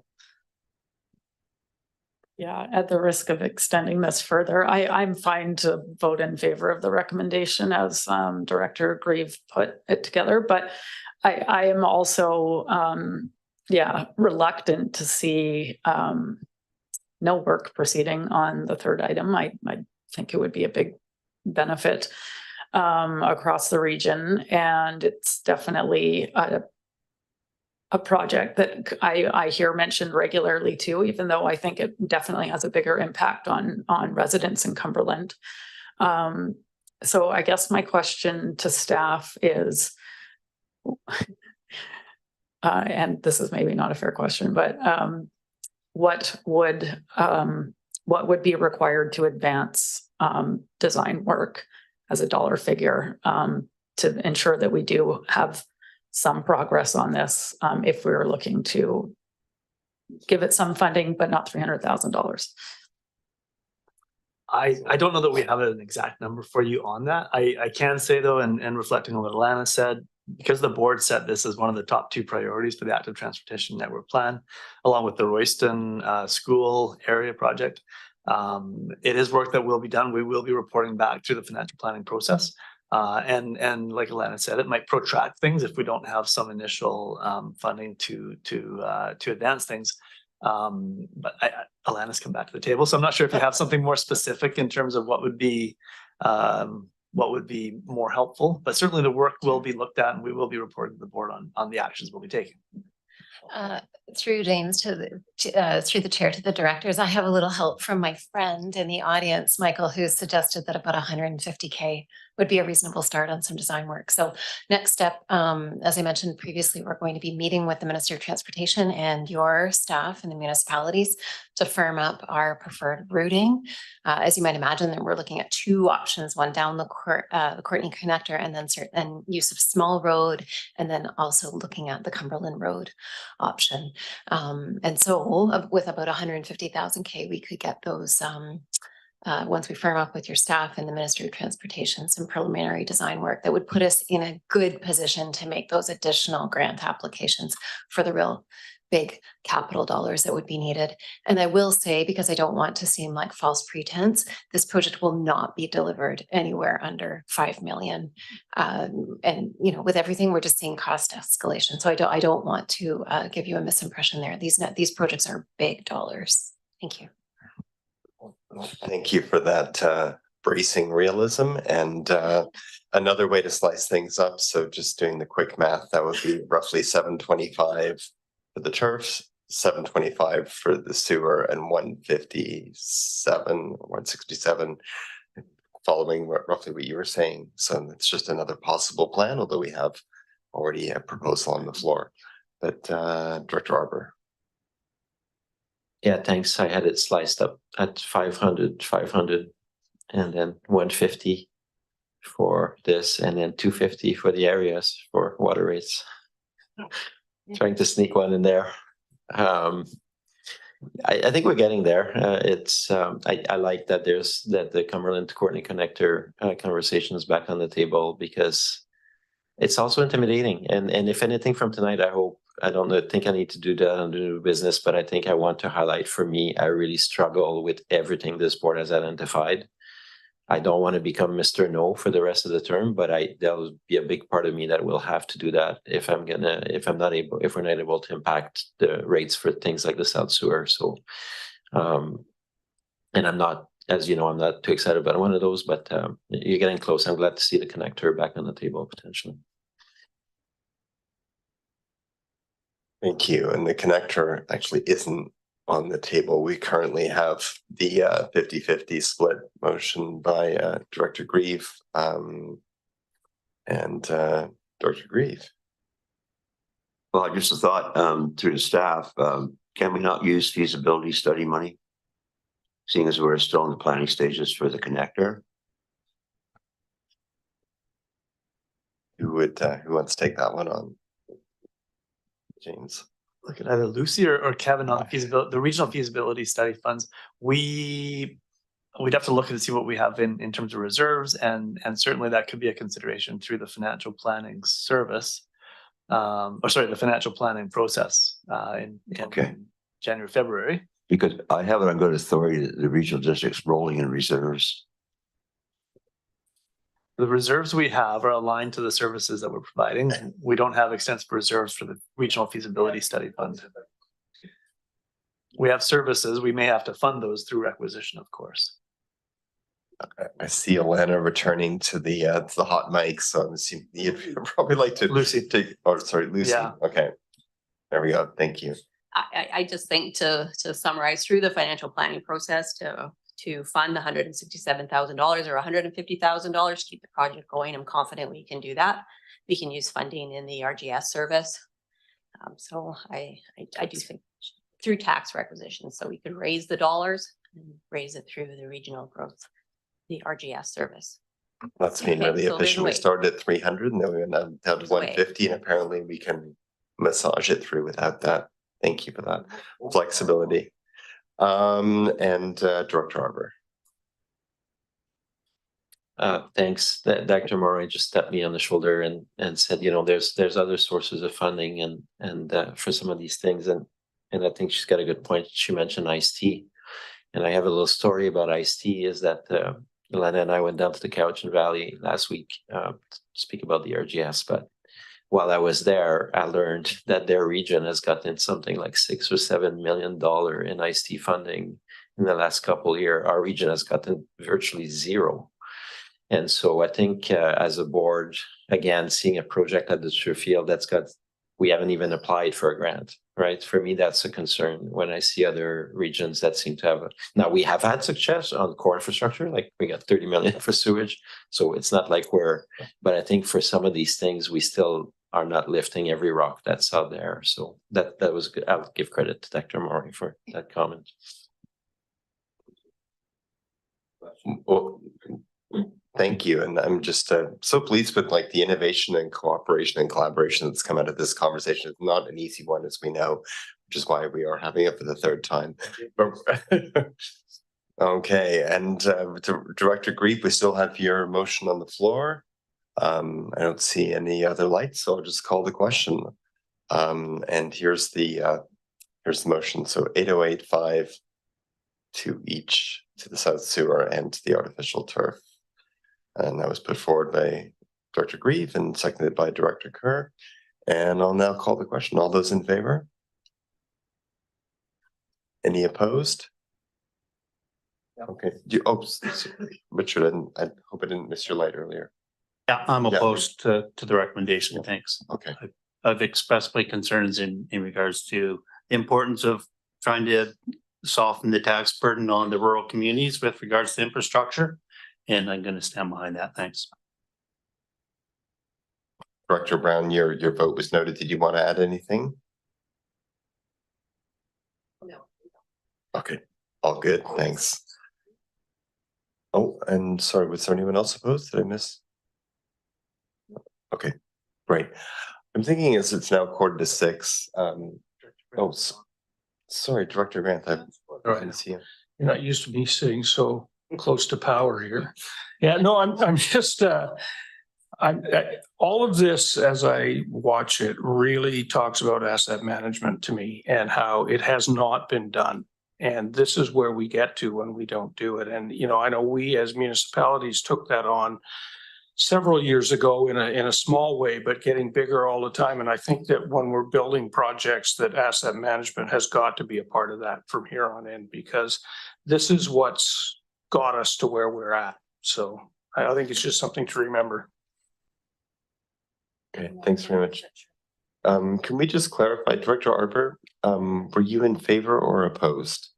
There's a question by Lisa. I thought I saw you in favor of it. In favor. Perfect. Thank you very much. Given this that has taken us almost a 5:45, I think maybe just like a 10-minute break. And we'll resume with the rest of the meeting. So at 5:02 we'll reconvene. Thanks.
So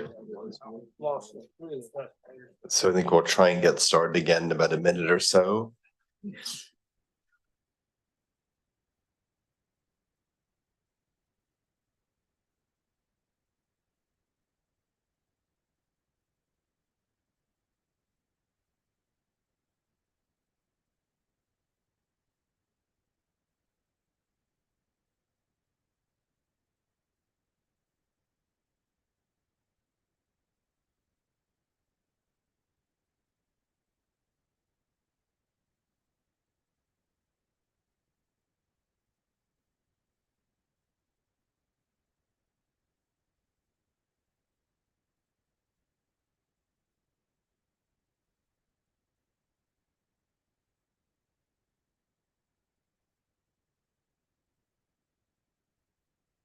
All right, I think we're a little bit past the end of our break, so we'll resume in just a minute.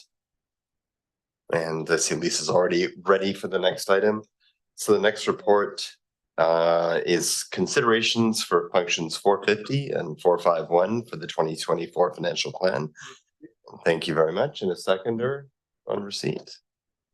Everyone's mouth is full. Arbor second, and I'll pass it over to staff. Thanks, James. Thank you, Mr. Chair. Alicia Kilpatrick, our Community Development and Resilience Manager, will be introducing the staff report and available for any questions to follow. So Lucy, I'm sorry, Lisa, over to you. Lucy was on the previous one. Thanks, Lisa. Great. Good evening. Through Mr. Chair to the directors, I'll keep the intro to this report brief. Basically, we wanted to take the opportunity to bring this discussion to the board around the board's direction for staff to prepare the 2024 financial plan for function 450 and 451. So function 450 is our emergency shelter and supportive housing land acquisition function. And then function 451 is our homelessness support service. So these are your the two tools that you have to support financially our housing crisis. So given the priority of the board in this space, we wanted to allow you the opportunity to comment and to give input to staff on whether or not we should be bringing forward a financial plan that reflects the maximum requisition in each of these services. So for 450, the land acquisition service, that service was fairly dormant for several years. Last 2 years, you've had a minimum requisition of about $50,000. There is an ability to requisition approximately $700,000 in 2024 for this service. What that would do would give you the option to place that money into reserve so that you have funds there that can be considered as we move forward with finalizing some of the work that we have planned right now, looking at the housing corporation, examining how we're going to move forward with our RGS action plan around housing, and looking at the community plan for homelessness. So that would provide you an option to put that amount into reserve. And then looking at our 451, you have been requisitioning the maximum amount in the last few years. What we're looking for here is direction on the amount that we can earmark for the Coalition to End Homelessness to provide recommendation on. So typically they bring forward a recommendation to the board on allocation for funds in that service. So through discussion with the coalition, we are recommending that we provide them direction to allocate or provide recommendation to you through the financial planning process, an allocation of $100,000, and that would hold back approximately $200,000 so that we could consider further use for those dollars later on in 2024 when the work that I just mentioned has been completed. As well, the coalition is undergoing their own strategic planning process, and that will be completed by then as well. So I'll just close there and open for questions. Great, thanks, Lisa. And given our conversation just a few minutes ago about financially supporting work on housing, this is very apt. Are there anyone want to speak to this at all? Okay, well, we're on receipt. Director Hellion. Thanks, Chair. I just want to say I support this proposal. I think that we're going to see some new developments in this area, both through the work that the coalition does on looking at their own strategic objectives, as well as the RD work. But I also think that, as I've suggested to this board before, that we're going to get some significant announcements from BC Housing in the very near future that will change the landscape as well, and will put us in a better place to make decisions around allocation of funds in the future of the coalition. Thanks. Thanks, Director Hillian. And seeing no other lights, we'll just dispense with Director Robert. I'm not going to dispense with you, but it is you. Okay. Yeah, I just want to provide feedback to Director Hillian. It's tough for us when we're not in the know about what the potential, because for me, we're being asked how we're addressing the housing crisis. And last spring, there was also a potential development with Courtney, and then it didn't fall through. And then last month, there was a huge media buzz around the emergency shelter and the mayor and the media. And as far as I know, we still haven't solved that. So I get really anxious, especially when I'm not in the in-camera meeting at the city of Courtney, that the Holy Grail is just down the road. It's been twice that I've been disappointed. So for me, I try to discount it because I'm trying to make a decision at this board around the resource allocation for the next year. And I hear, well, everything might be solved for next year, so maybe we don't need to make a big allocation. But in the meantime, we're not seeing the results. So I just wanted to provide that feedback, because for those that are not Courtney reps, we just don't know, but we also want to contribute to the solution. Okay, thanks for that comment. And next we have Director Kerr. It's me. McCollum. Thanks, Chair. Apologies. Yeah, I just feel compelled to respond to Director Arbor's comments. That yes, it's difficult to really know how much faith to put in to the potential of an announcement when you don't have any information. And unfortunately, that's the situation we find ourselves in, because of course, when there's anything related to land, we don't have an ability to share information. So I certainly understand the frustration there. And I would also point out that these decisions don't rest with the city of Courtney. It's the province that we're relying on. So when things don't come together, we don't really have a way of being accountable other than sharing the disappointment along with everybody else. So just want to say that I acknowledge those comments, but unfortunately there's not a way to address them. Thanks. Thanks, that's appreciated. And Director Brown. Thank you. I'm just trying to wrap my head around these two services because they're similar and not similar. And so is the 100,000 a maximum requisition or not? And what would the maximum requisition be for that service? The service that you're referring to is Function 451. So that's our homelessness support service. Right. The funds for that service, we look to the coalition and homelessness to make recommendation on how those funds can be allocated to community projects that are managed through the nonprofits. So typically they bring forward a recommendation on allocation. Last year that was close to 250,000. And so what we are recommending this year is that the recommendation that they bring forward to the board during the financial planning process be capped at 100,000. Oh, I see. And then the remaining allocation that the board will contemplate through the financial planning process can be allocated later on in 2024 in coordination with the Coalition to End Homelessness. Okay, I understand all that.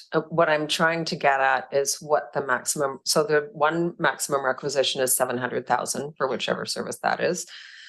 The other requisition is that maximum 420. It's Oh, thank you. 420,000. Okay, but we're not maximizing that yet. So We're the just doing recommendation in here is to maximize that again. Both. Oh, okay. Yes. Okay, sorry, I missed that part. Thank you. I'm with Dr. you. Brown, if you want to just flip that off, and Dr. Moore. Thanks, Chair.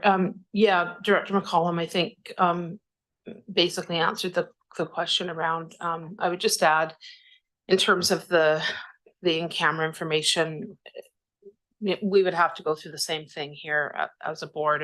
If there was something developing, we'd have to keep it in camera. And unfortunately, sometimes it's not even us that reveals information that shouldn't be revealed. And then we pay the price for that, which that's when plans change sometimes. So yeah, we don't have a lot of control. And as Director McCollum said, also the province is involved. And in terms of the emergency shelter, the extreme weather shelter, I'm not sure if staff can give us a little bit of an update on that, because again, that's not City of Courtenay, that's the HSS service in and the province that manage that, and we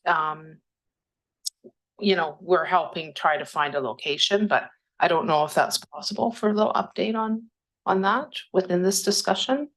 I think Lisa's probably well equipped to provide an update on that, and I want to be careful that the HSS, the Homelessness Support Service, is not the body responsible for the extreme weather response. Location identification and delivery. That's an activity of the of BC Housing and then the nonprofits that would provide those services. Right.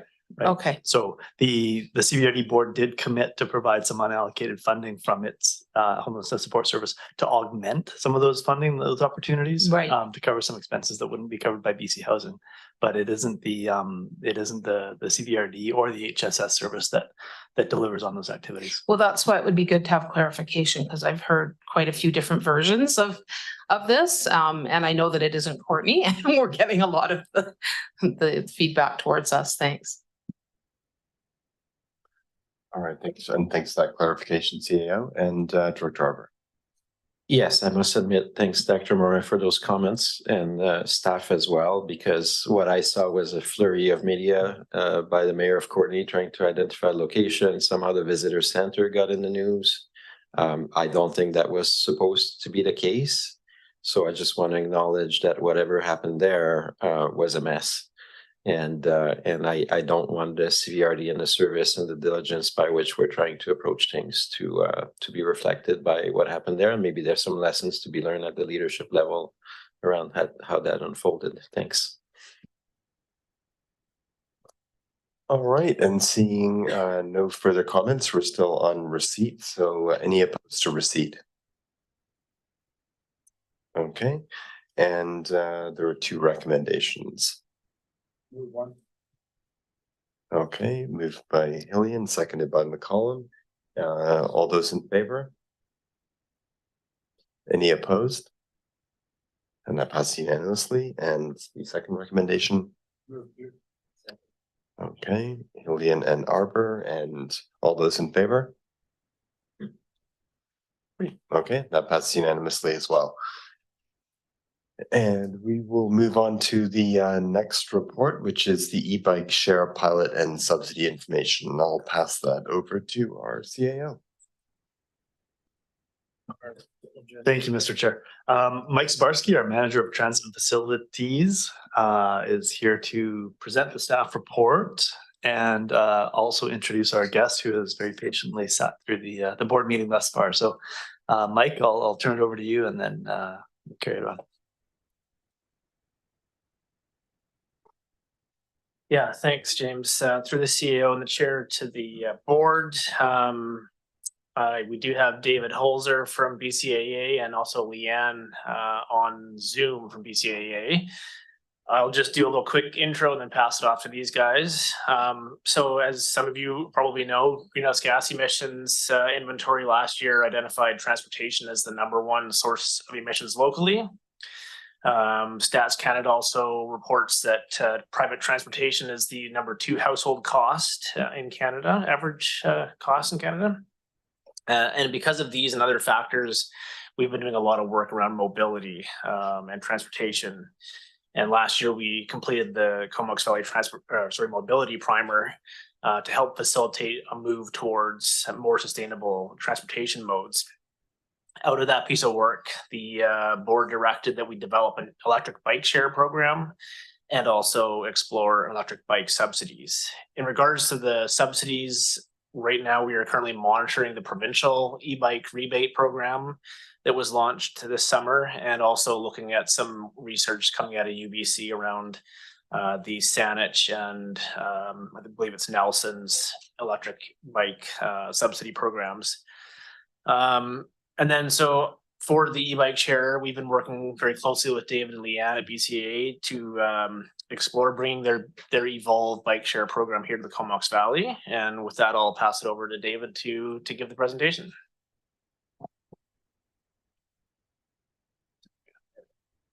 Great. Hello. Thank you for having me here today. I'm David Holzer, Business Development Manager for BCA's Evolve Bike Share. Online is Leanne Bueller, who is the Senior Manager and Product Owner of Evolve Bike Share. It's my pleasure to give you guys an overview of our service, but let me start by telling you a little bit about BCA. BCAA has been in British Columbia for 117 years and provides transportation services to over 1 million British Columbians. About 9 years ago, they transitioned and started to offer shared mobility through Evo Car Share, which operates in Vancouver, Victoria, and a number of municipalities in the Lower Mainland. They've decided to expand that offering to e-bike share through our program Evolve. 2 years ago, we launched in Whistler, and last year we expanded to SFU and to New Westminster. So there we go. So let me give you an overview of how it works. Evolve stations bikes around the community that can be accessed through an Evo app. Simply open the app, register, and then find a bike. You can either click on the bike in the app, or you can scan a QR code that's located on the bike, and off you go. When you're done, you open the app again, and you shut down your trip.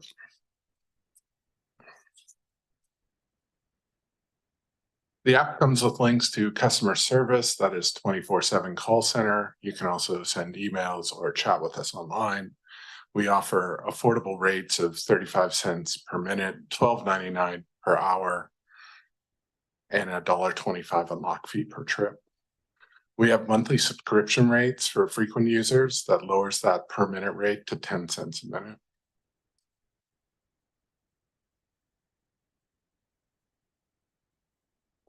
The bikes are specifically built for bike share, come equipped with helmets, though not seen in the photo. Bikes are pedal assist only and have a maximum speed of 25 kilometers an hour. They're really simple and easy to ride. They also come equipped with a dual kickstand, and therefore do not require like a bike rack in order to be parked upright. And it also avoids a lot of tip overs.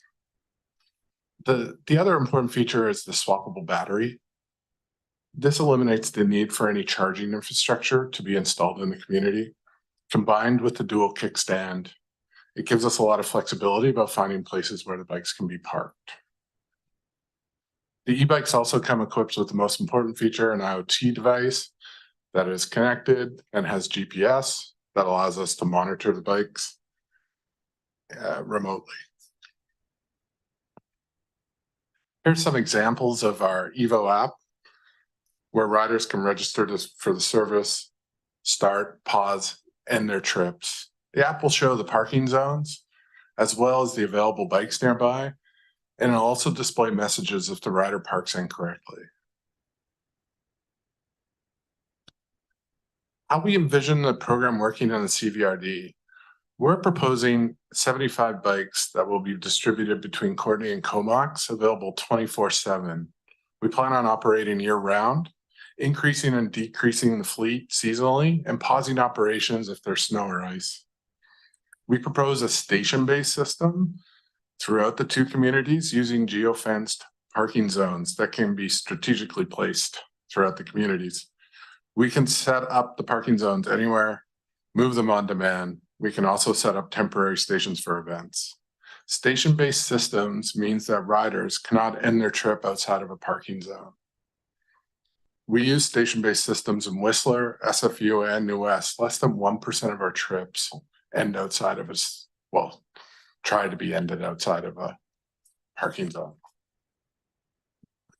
When it comes to data, we will share monthly usage data with the CVRD, Courtenay, Comox to monitor the progress of the service. We also conduct surveys to gain member insights regarding the program. And then community engagement is something that we're always looking to do. We love working with local businesses. Participating at community events is a key strategy we employ to promote the service.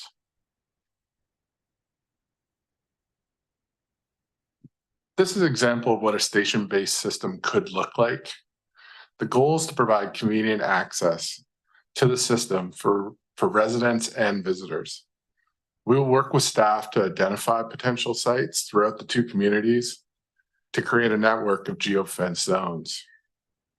Evolved's geofencing capabilities also give us the ability to create no ride zones, where power to the motor is disabled if the bike enters an area such as like CFB Comox that you'll see up there and Goose Spirit Park, which are kind of areas we wouldn't want our bikes to go.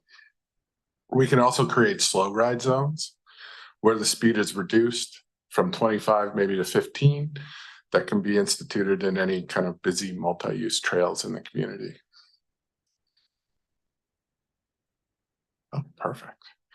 Evolved's geofencing capabilities, as I've mentioned before, ensure that the trips only kind of start and end in these parking zones, which prevents the bikes from blocking sidewalks or being scattered throughout the community. Parking zones have a teardrop icon that you can see in the image there, so riders can easily see where they're located. At the parking zone, we'll place signage, possibly paint or sidewalk tape, to make it easier for riders to park properly. The parking zones don't require any permanent infrastructure, and a parking zone can be relatively small footprint, as 5 bikes can fit easily in about a 6x10 space. When it comes to operation management, our platform has several automated systems that allow us to efficiently manage the fleet. Evolve will use a combination of internal staff and contractors for day-to-day fleet management. The day-to-day fleet will perform things like cleaning the bikes, swapping batteries, damage checks, rebalancing and retrieval of any bikes, as well as replacing any lost helmets. If there's an issue with one of our bikes, our staff can usually respond within 24 hours of being notified. Finally, we plan to source a local business for some of our maintenance and repair that we'll have to do on our bikes during the time we're here. Lastly, marketing and communications. We have a very experienced marketing and communications team that will work with everyone here at the CVRD to announce the launch of the program and drive some media attention. Our marketing focus is on community engagement. Through participation at community events, partnerships with community groups and nonprofit organizations will look to promote the service. Being a safety organization, our outreach will also include a lot of safety materials, including educational booklets, links to videos for first-time riders. And we will look to provide safety courses, in-person courses for new riders. And in our other markets, we usually partner with a community organization to deliver these courses. And that's all. Thank you very much for your time. I'm open to any questions you may have. All right, thanks very much. See a couple of lights on already, and we'll go first to Director Brown. Thank you. Through the chair, just noting that Cumberland is being considered for a future phase. But as you heard in the last conversation we had, the connector is one of our primary active travel routes, and also Cumberland is well known for its bike and bicycle use. We also have plenty of repair shops up there if you're looking. Just wondering why we're waiting, but particularly now that we've had the conversation about the route, why we're waiting for a better, safer route before we are included. Your choice. Yeah, I think one of the things that we're hoping is that safer cycling route between the two communities happens fairly soon, in the next maybe few years. There's a fairly large highway stretch between Cumberland and Courtney right now, and in discussions with David and his team previously, there was a little bit of uncertainty around some of the users of an e-bike share traveling along the highway. I'll pass it off to maybe David to speak more to that, but I would say that it's, we're open to it if BCAA is open to it as well. Yeah, just to sort of speak to it, it is a future phase. Like, we would like to start a little bit smaller and then kind of, as the program grows, expand. So by no means is Cumberland like not something we're interested in doing. It's something that we are interested in doing. It's in these early phases to get our operations and get things and understand travel behavior and understand the acceptance of the program. We would start a little bit smaller before we kind of stretch out farther. Can I follow up? I would encourage you to stretch out farther sooner. And I'm sure when you talk to the Comox Valley Cycling Coalition, they will tell you the need for commuter bikes to Courtney is a very big need.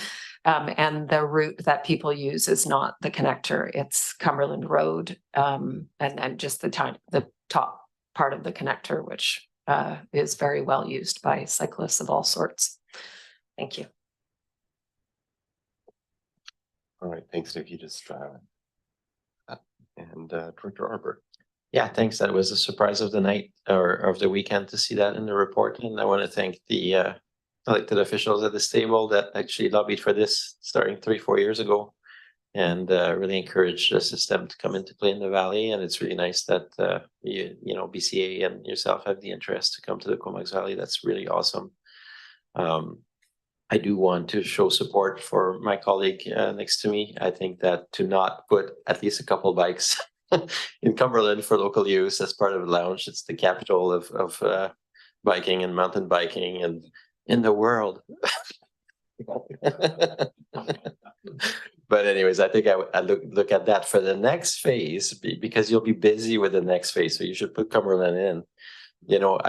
If this establishes well in the valley, there's been talks on Hornby and Denman forever to have something at Buckley Bay, that people, instead of taking their cars over in the summer season, that they could actually rent bikes and go over and things like that. So I would love that consideration. I will assume you'll be successful with your lounge, but in 2 or 3 years, you'll probably hear from me. But that's great. Thank you for bringing this service. I know we haven't heard from Courtney and Comox yet, but I'll assume they're hopefully happy. Thanks, Director Arbor. I don't know if you usually get this level of enthusiasm when presenting, but it's encouraging to see. Next, speaking of Comox, is Director Kerr. Thanks, and I'll add to that excitement. I'm super excited about this. Thanks so much for bringing this to us for consideration. Just a quick question. The report does mention that there's been some engagement with the Cycling Coalition. Just curious what those conversations have been. Have they had any suggestions, and how you plan to seek their advice going forward? Thanks.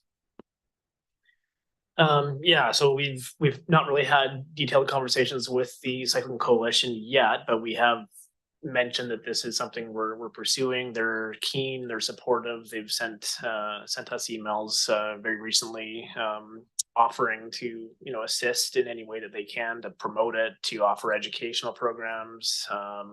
So I think, yeah, they're definitely an ally, and we'd be facilitating some discussions between BCA and the Cycling Coalition should this move forward. Thanks. And I'm guessing also when talking about safety courses being delivered by community organizations, that would seem a very natural fit in terms of integration there. Yeah, it's just that we haven't had a conversation with them yet, so I didn't want to make any promises to you guys. We're just running at it with ideas. But, next is Director McCollum. Yeah, thanks. Yeah, great to see this laid out. I mean, it's hard to take issue with a program that has the potential to introduce more people to getting around on two wheels. And you know, thinking about how this would work is really, it's a great option for people who are not currently getting out on their bike, or maybe don't have a way to store a bike and just want it for, you know, the odd evening out. And then of course, visitors to the community. I think it is likely to be well utilized by visitors, even maybe more so than residents. And I imagine that you probably could provide that data in some way with the data sharing. Not to put words in your mouth, but I imagine you maybe track this with the other communities that it's in place. Yes, yeah. I mean, we take a bit of demographic data that we can anonymize, and then we can give you sort of some sense of like the impact on residents versus visitors. And yeah, I could see that being really interesting for us local government decision makers to get our hands on. So that seems like an opportunity to me. And then the other comment I wanted to make was just about the bike subsidy that has been discussed and supported by this board when we've had conversations around mode shift. And I see this as a real opportunity for more people to consider having their own e-bike. And this seems like the perfect reason to maybe accelerate the work that we've been doing. The last conversation we had was monitoring the provincial program, and really nothing has happened with the provincial program since it was fully subscribed on day one, and there hasn't been any other announcement. So I wouldn't want that to limit our progress on looking at bike subsidy, especially even if the only thing we focus on is low income residents. This seems like a really great opportunity to kind of move both those things forward at the same time. And I just had one other quick question is I would imagine that you're considering a few communities. So this is kind of an expansion in the program. And my question is this a pilot, or is it meant to just run as a regular program? And yeah, just kind of wondering what the decision-making process is around, like how soon it needs to be successful, and yeah, what the timelines look like for your organization. I guess I would say we need 2 full seasons really to get an understanding of how it's being accepted within the community. So this year would be the year that we kind of like get out there and sort of promote the program and ensure people are aware of it. Next year, we'd look to see that people are really starting to utilize it. And then after that, we'll start to make some decisions. You know, our goal would be to be here very long term. So I guess I'll just make one quick comment in response to that. The reason why I'm asking about the timeline is that there's a real opportunity with the student housing that's going in at North Island College, but students won't be moving in there until the fall of 2025. So, I mean, not that it wouldn't be a good location for it anyway, but I think the student housing is going to be a really good opportunity for something like this too. So. Great, thanks very much. And Director Morin. Thanks, Chair. Yeah, I have a few questions, so we'll see how many I can get away with. So you mentioned Courtenay Comox. We have a riverway trail that goes from Courtenay to Royston. It's a really logical place, and I'm just wondering if that would be a consideration to to expand slightly out of those areas if it's on a well-used kind of corridor. That's one question. And then just in terms of the cost, because I did bring this up in a previous discussion around the equity piece. It's a pretty reasonable cost for many people, but for others it may not be. And I know some service providers or healthcare providers do help subsidize their clients with bus passes and stuff. So I mean, that kind of thing could still happen, but I guess there's not really like a subsidy type, like a discount or anything like that for people. So that's another question.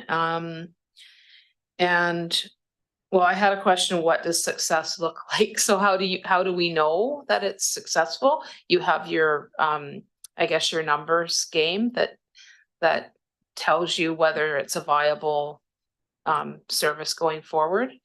Have you had communities where you've went, oh yeah, this isn't really viable, or after you've been in there for a while, or Okay.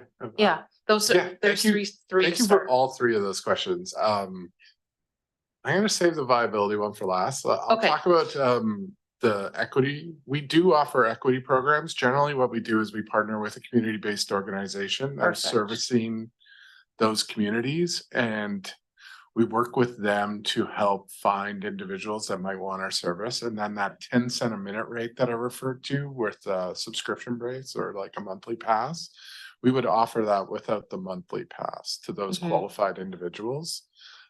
So that's something we will layer on as we get going in the community. It's not something we'll start with, because usually we have to sort of build a relationship with some of the organizations first.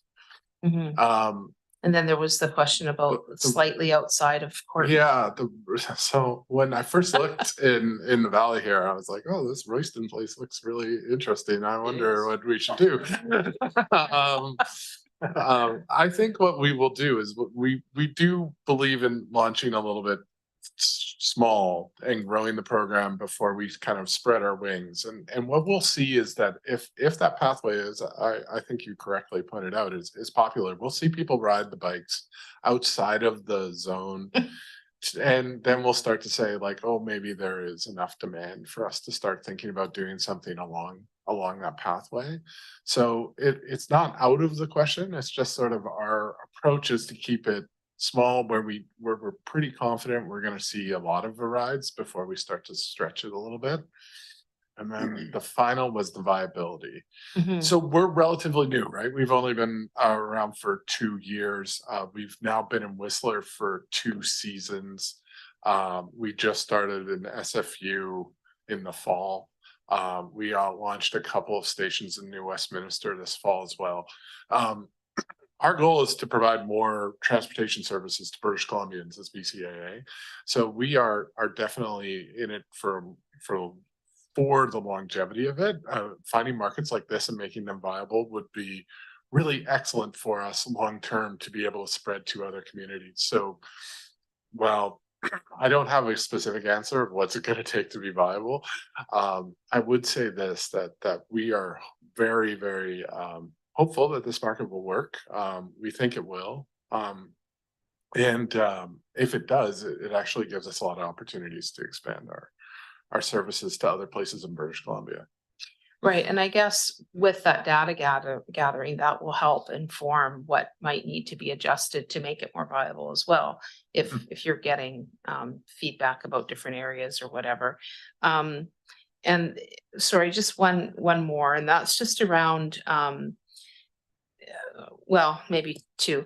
The usage, would you say it's mostly commuters, a combination of visitor users, or do you have any sense of what that is in communities? I would think in Whistler it might be skewed more to visitors, but maybe in somewhere like SFU it might be more commuters.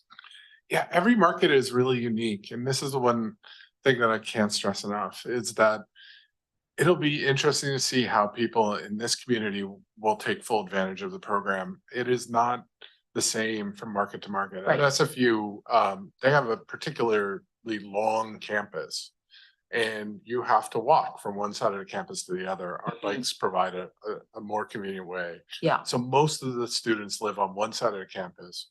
The grocery store and some of the amenities are on the other side of the campus, they use our bikes to get across. So the trips are extremely short, but there's a lot of them. Up in Whistler, we see a blend of all sorts of trips. We definitely see some community trips, but commonly bike share follows a pattern of afternoon and Thursday, Friday, Saturday, Sunday as its peaks. So Great, thank you. All right, thanks. And next we have Director Brown. Oh, so actually, I guess go ahead. You've already spoken, but I'll go to a first-time speaker next. Okay, thank you. Yeah, I'm just wondering what happens when someone goes outside of say someone gets on the bike and tries to ride it to Cumberland. What actually happens? Does it just stop? Nothing. Nothing happens. Okay. They can ride to Cumberland. And then they just have to ride it back to a parking zone to end their trip. So they just pay. Right, they would just pay for the overnight before they went back or whatever. Yeah. Okay. So we've seen this. We have our campus up at SFU and people taking rides all the way around like Stanley Park, like 30-kilometer rides and come back. So we'll see these types of trips. Okay. Okay, thank you. Just one last plug for Cumberland. So as you know, or as you may not know, our high school students get bused from Cumberland to Vanier mostly, which is an easy bike trip if you were to miss that bus. Having had a teenager in my house for the last 8 years or so, they missed the bus. And so I'm just wondering if is there an age? Do you have to be 18? Yes. Okay, you do. Okay. Okay, thanks. Useful information for those of us who have kids who commute. Director Hardy. Yeah, thanks. Just a follow up to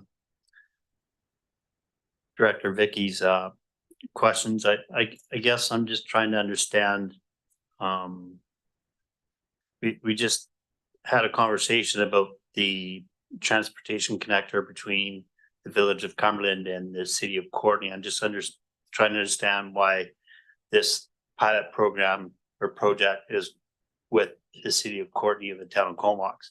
With that connector going between the village of Cumberland and the city of Courtenay, my mindset would be, if you're developing that connector, then why wouldn't you have that pilot program operating between the village of Cumberland and Courtenay? Thanks. Yeah, I think partly it's because there's already existing cycling infrastructure in Courtenay and Comox. The link between Courtenay and Cumberland is still, a bit of a early days project right now, and I'm very hopeful that we can work with BCA to maybe reconsider the timing of providing an expansion up into Cumberland and possibly Royston and lots of other places. So recognizing that this is a bit of a pilot, and we're going to learn from the data and see where there's demand for use, and hopefully that data helps support some of these extensions, and hopefully the cycling connector infrastructure is built sooner than later too. I just want to clarify, because of the Cumberland, like, we are not opposed to going to Cumberland. We are just wanting to start how we usually start in communities, which is small, and then sort of branch out. So please don't take the fact that Cumberland wasn't included at the start as anything about our desire around it. Okay. Just one more point I'd like to add too, just about connecting Courtenay and Comox, is that we've been really looking at the sewer conveyance project that's starting next year as a great timing opportunity to launch the e-bike share. That transportation connection there is going to be very difficult for cars, and we're very kind of keen to see a cycling option that connects those two communities initially, and really focus our efforts on trying to get people out of their cars during that project and provide them with a different option to get between them. So yeah, I think we can definitely work with David and team and try and expand everywhere with a huge fleet of bikes. So but it has to be done properly, and we want to set ourselves up for success with this one. All right, thanks. And Director Arbor. And already see the e-bikes riding the expressway on top of the pipe there, just between Courtenay and Comox. My question was more like, and and better understanding the partnership between CVRD and Evolve. So is this a case like, and maybe that's for future as well, and that Mike will come back with reports around our role, but is it foreseeable that we could actually have on the bikes in partnership with the Comox Valley Regional District? Is that possible? Because often we support these initiatives. I don't know if I'll have financial support otherwise. I don't know the full nature of our involvement, but I know that local government is never really good at getting credit for good things that happen in communities. And I see that if we are actually bringing value to this project, other than singing its praises, then I'd be curious to know if that's something that could be considered. Yeah, I think our role is really a facilitation and coordination role primarily. And one of the things that we would be providing to support this would be the marketing and communication support that our staff can bring. So we'd be working very closely with BCAA's communications people. And I definitely think there's an opportunity to, position the CVRD as being kind of a key facilitation coordination role in this, but recognizing that it's still a private company that's operating the bike share. And can we get decals on the bikes? Is that what you're hinting at? Okay, and Director Morin. Thanks, Chair. Yeah, just on that, obviously the bikes would be more on municipal property, or where they'd be whatever you call it, their little parking zones. So I guess I'm just curious if you can tell me how you enter into an agreement with the municipality around the locations and managing that in terms of, logistics, being in the right spot. I mean, obviously there must be lots of consultation with municipalities to agree on locations and those kinds of things. Yeah, I can start this one off. We've met with staff from the city and the town, and we've kind of worked with them and David and team to start to identify the parking locations. We are presenting to both councils tomorrow night. So depending on how that goes, we're hopeful that it's supported at the council table, and after that, we would work to formalize or finalize those locations with the municipal staff members. And as far as the agreement goes, at this point, talking to our procurement staff, we would be holding the agreement with BCAA, and then we would have some kind of a memorandum of understanding or license of occupation. I'm not sure the specific term we would use, but we would then have another agreement. CVRD would with the municipalities, and that's where we would really formalize those parking locations and logistics. Yeah, because I guess obviously the municipalities don't want to be having to pay for dealing with any issues that come up, but that would all be dealt with through. Yeah, that's through Evolve. We will manage our bikes, proactively manage our bikes to ensure that they're parked correctly and to ensure that they're not obstructing areas and stuff. Yeah. This is why we decided not just on dumped in a parking traffic. zone approach. The other approach is a free floating, where you just sort of let the bikes park wherever. Yeah. By doing parking zones, you get a far better control of the public right of way and the public realm. So what we would do is in the past, we've worked with our other communities to cite where our bikes can go. And that's why I referenced that our bikes are quite flexible. They have a swappable battery. They have a dual kickstand. We don't need a lot of infrastructure. We just need to find, some space that's underutilized in the public realm that we can put our bikes. Right. Thank you. Thanks. And I maybe had a question as well, which is my understanding from reading the staff report is that there's no financial commitment by the CVRD to this enterprise, and would that be the same for the municipalities when you go to present to them, which tomorrow night? There's no financial commitment required there either? Yeah, so our understanding is that we would just be providing in-kind resources primarily at the CVRD level. I don't think there would be any obligation from the cities other than possibly to help spread the word and support communication. But no costs to the municipalities either. And as you go about sort of assessing as you go and the success of the program, is it something you'll be coming back to the CVRD board with sort of status updates? I'd like to think that we'll be able to be involved in the growth of the program, whether it goes to Royston, just exactly how long it takes it to go to Cumberland, all those things. If you want us to come and present to you, we will. Yeah. We're having a lot of fun at this point. So, but that continuing relationship in terms of consultation would be great. All right. Seeing no other lights, I thank you for your presentation, and we've got a receipt motion on the floor. Anyone opposed to receipt? Seeing none, and okay, it's been moved and seconded. All those in favor? Any opposed? Okay, that passes unanimously. Thanks very much. All right, report number 5, the parcel tax review panel. Thank you very much, and I'll pass it over to James. Thank you, Mr. Chair. This report is an annual consideration that the board has. Kevin DeVille is here to answer any questions that you might have. He probably has a short presentation as well, but it is an annual consideration that the board has with respect to the upcoming 2024 parcel tax roll review panel. So I think maybe I'll just ask the board if there are any questions, and then between Kevin and I, we can take a stab at answering them. The recommendation is to proceed with that panel meeting on February 21st, 2024.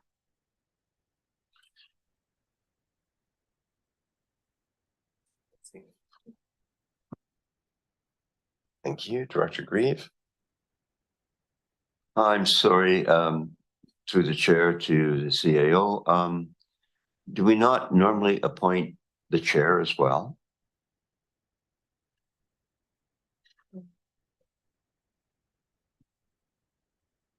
I think we may have done that in years past, but it's not a requirement, and it's certainly not part of the recommendation being presented here. Lisa, do you I'm a stickler for tradition. At the meeting itself?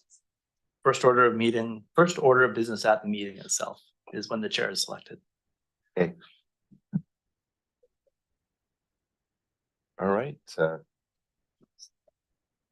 Seeing no other lights, then we're currently on receipt. So anyone opposed to receipt? That passed unanimously. Okay. Quick off the mark. Okay, recommendation is on the floor. All those in favor? Any opposed? And that passes unanimously. Move 6. Okay, that's for receipt, the elected officials forum summary, and I'll pass that to James. Thank you, Mr. Chair. And again, this is a report that summarizes the October 24th elected officials forum. Staff are here to answer any questions. We didn't think we would have a presentation. The report itself is fairly straightforward. But we are here for any questions that you might have.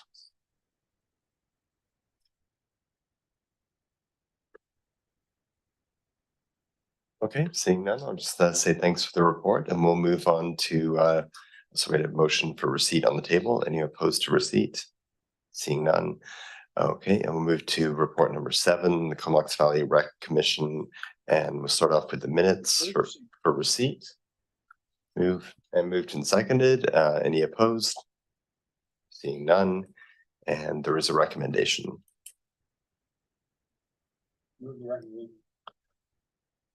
Okay, that's been moved and seconded, so it's on the floor. Are there any comments or questions on the recommendation? Director Grant. So I'm just looking at this and wondering if we pass this, it doesn't necessarily mean that we're going to be going out and building turf fields and such. We're just increasing the amount that we could tax should the day come that we want to do that. Is that what we're doing?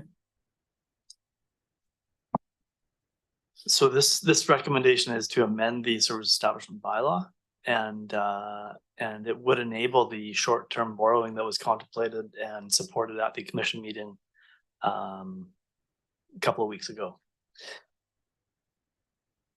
If I recall, and I think Doug DeMarza had to leave us tonight, but if I recall, the motion also put in place the approval process for this borrowing and the short-term approach. And so I think we're going to see later on the agenda bylaws for consideration. And then there is a process to work those bylaws through, including seeking consent from the municipal councils by resolution and from the electoral area director, as noted in the end, finally that. So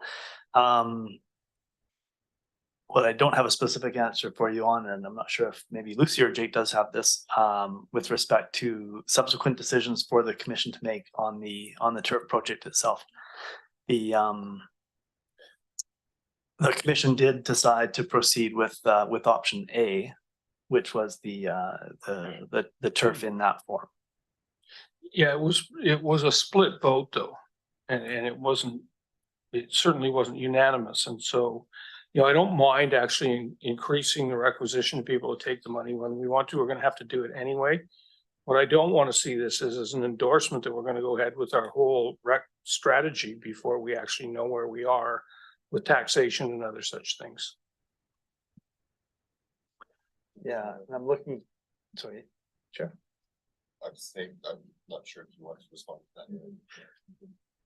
Yeah, and I'm just looking to Lucy or Jake to provide some assistance here, but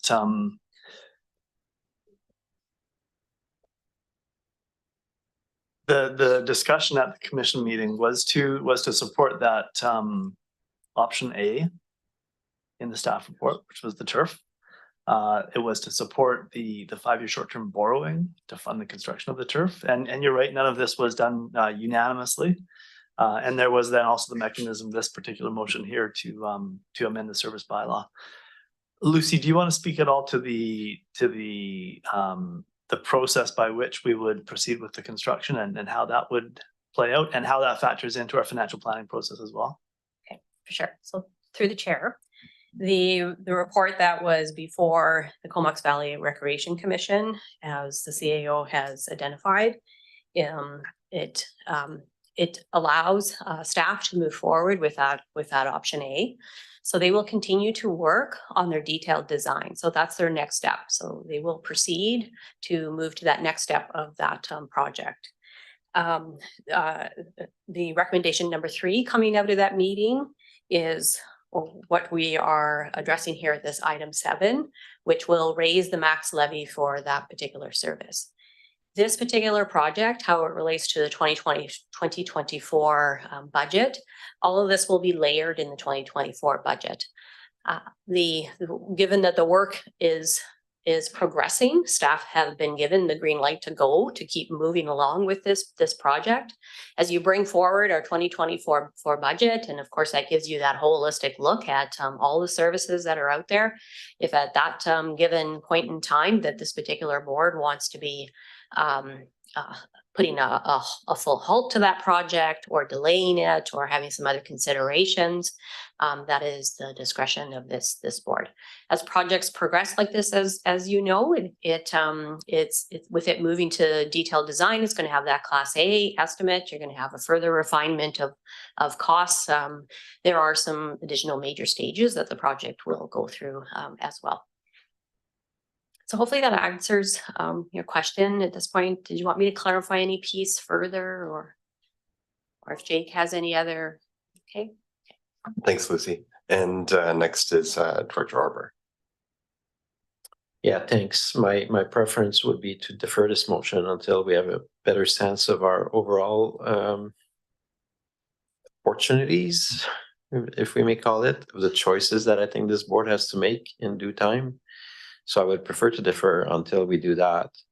Otherwise, like last time, I will vote against it because I don't have that picture. It just feels like our board is setting on a path of saying yes to everything, and I can't withstand it. Thanks.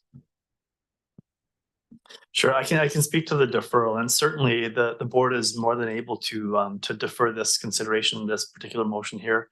And like I said before, at the kickoff to financial plan, we will put together that list of substantive capital projects to provide that more fulsome picture.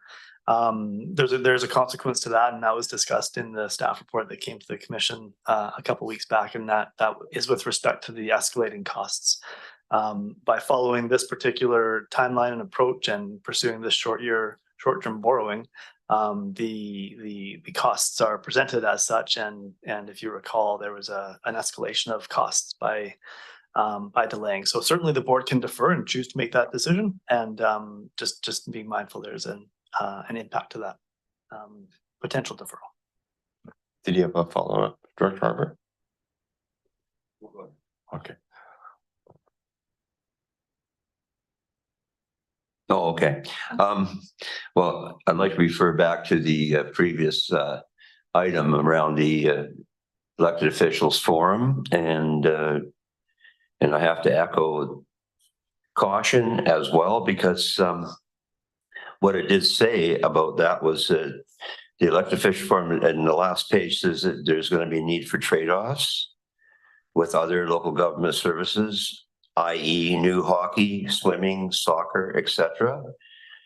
And we talked about, non-market housing, density bonusing, funding DCCs for non-market housing, etc. So this is a bigger discussion, and I think I said something about firing at the time, firing a shot over the bow pre-budget here, because I do think there's real concern, at least from the EAs, around the escalating costs to the taxpayers, and questionable whether or not this particular initiative needs to proceed at this time. You can say, well, escalating costs. Well, that may be so, or else it could be the interest rates are coming down as well in time. So we don't really know where we're going to be with the crystal ball on this thing. So my understanding is that this is just to set up the ceiling a little bit higher with our maximum requisition,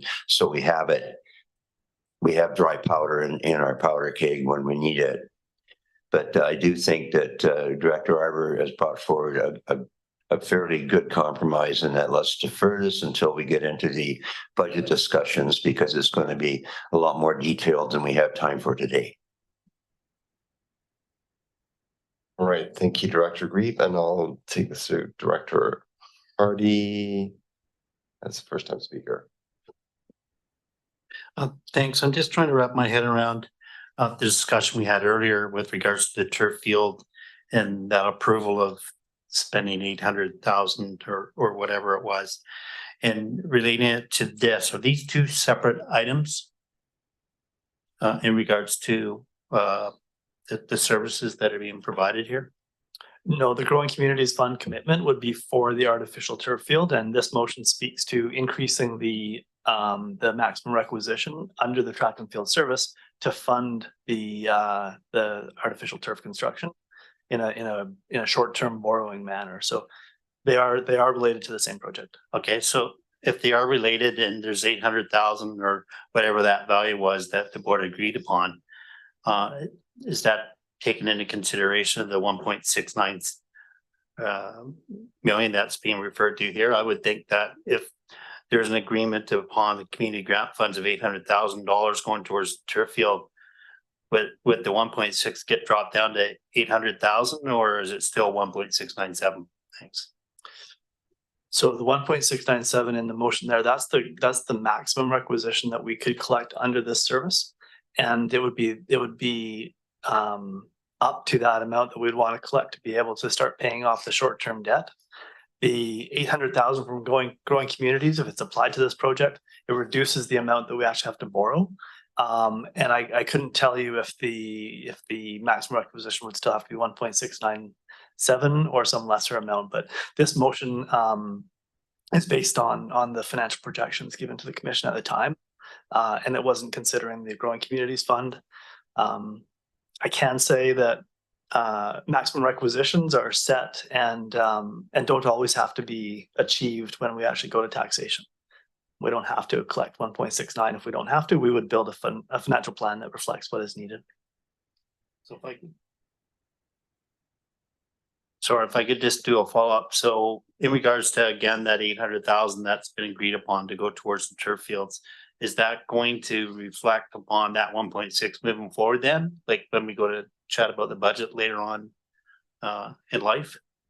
It would certainly reflect the amount of funds we have to borrow for that project. And we would only collect money through this service that is needed to pay off that debt. Thanks. All right, thank you. And Director Arbor. Yeah, thanks. The argument of cost escalation is part of the reason why I'm voting no, because we can use that argument with absolutely every single project we do. On that basis, we should start building the swimming pool right now, and we should start building the arena right now, and we should. So for me, it's the agriplex. Yeah. So for me, it's a false argument to try to what I see as pushing elected official into decision because it's going to be more expensive. We know it's going to be more expensive later. I had the same argument with Graham Lake Improvement District. We need to do it now because the costs only go up. Well, we managed to find some savings in the term because we took our time and we reanalyzed the project. My concern with this project, it's fully funded before we replace the existing field. We don't have a full picture of our decisions and there's no grants. And I'm applying the same lens as I do in my area. Like everything I do, I try to do in partnership and at least have the effort to find some outside funding. We have not done that here. That's why I'm not willing to increase our requisition at this time until we have more information. Thanks.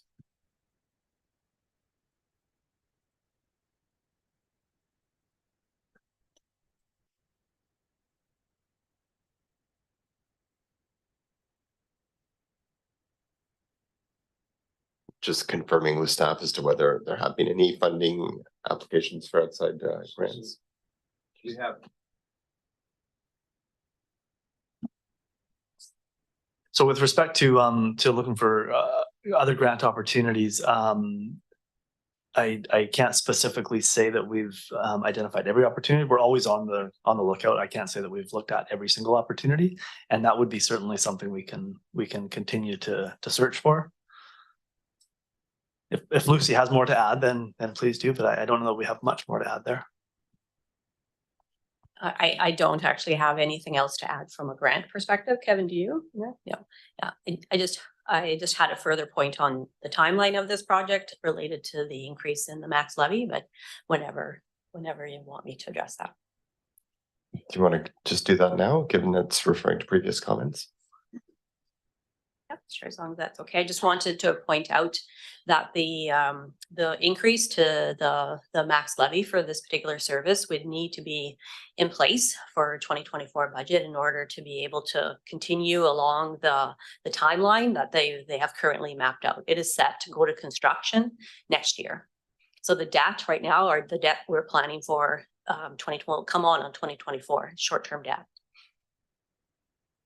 Okay, thanks, Lucy. And next we have Director McCollum. Yeah, I just want to speak to the suggestion of a deferral. And I could see why we would want to go that route if there was specific information that we're asking for right now that we don't have, that could be attainable in a specific amount of time.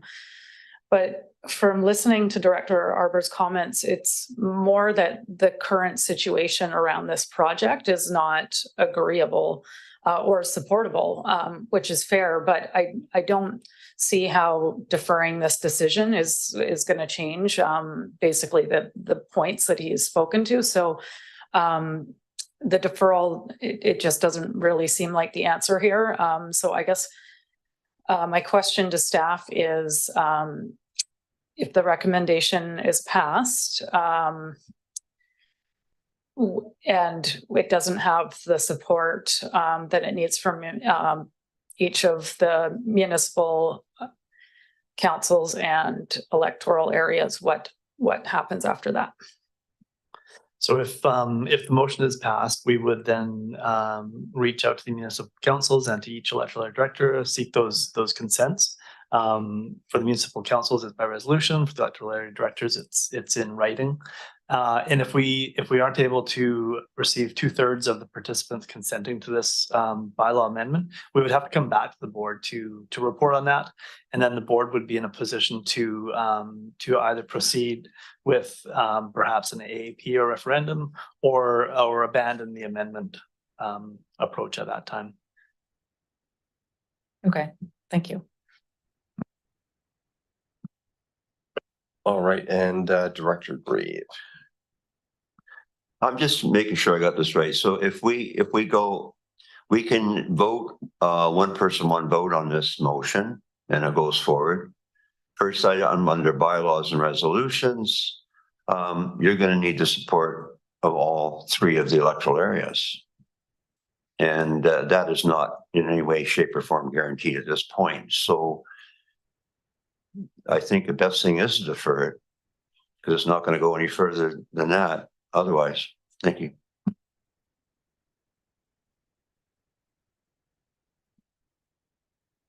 Director Grant. Yeah, so I guess when budget time comes up, we do this in Comox all the time. They rush and get all these projects in, but we don't actually know what our tax rate's going to be. We don't know what effect it's going to have on our taxpayers. And I always find that to be the wrong way to do it, in my opinion.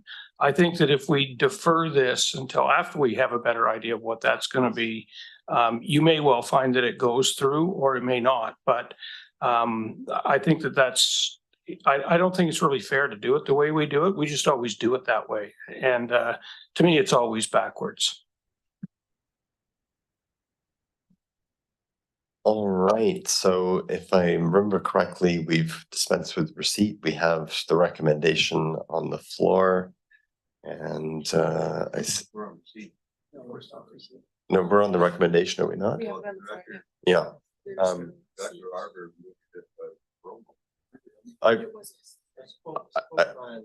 I believe that the resolution is on the floor and we can certainly take a motion to defer, but I don't believe you made one. I don't believe it was seconded. So I'll perhaps take Director McCollum because her light is on. If you want to put your light on, then we can do the deferral motion following that. Yeah, just in response to Director Grant's comments, could staff clarify whether or not this could, like, it's my understanding from what we heard earlier in the meeting that if this is not adopted, it can't inform the financial plan and therefore we can't see the financial impact because it can't be included. So I just want to confirm that if this doesn't pass and we defer it, it's not in the financial plan because it's not possible. Is that correct? Yeah, I think what Lucy was saying is that the timing to amend this bylaw, we need to have this bylaw amended before the end of March so that we can include the borrowing, the short-term borrowing to fund this project in the 2024 budget. If the bylaw is not amended before the end of March, then we cannot include that short-term borrowing aspect for this project. Okay, yeah, thanks for that clarity. I'm glad I asked. So we could defer this for a short period of time. With service amendment bylaws, and we've had experience where it can take upwards of 8+ weeks with the ministry alone to get inspector approval. And we also know that we have to go through municipal councils, and that's not always an immediate action. So we've anticipated that this could take upwards of 2 to 3 months for approval process. Okay, so we are at a deadline then. We contemplated even trying to consider this a week from now, but I think we were feeling pretty pressed in terms of getting that response back. Maybe one thing just to add on to what Lucy said earlier, by approving this recommendation and by getting this bylaw amendment process into play, it isn't committing the board or the commission to proceed with the turf in its form. There's that additional detailed design work and those reports to come back to commission to talk about impacts and funding. And we've certainly heard here from the board the interest around additional grant funding. So I think by supporting this recommendation, you are going to be in a position to consider this in the financial plan. By not supporting this recommendation today and deferring it, then it would move that out of the financial planning process for the 2024 year.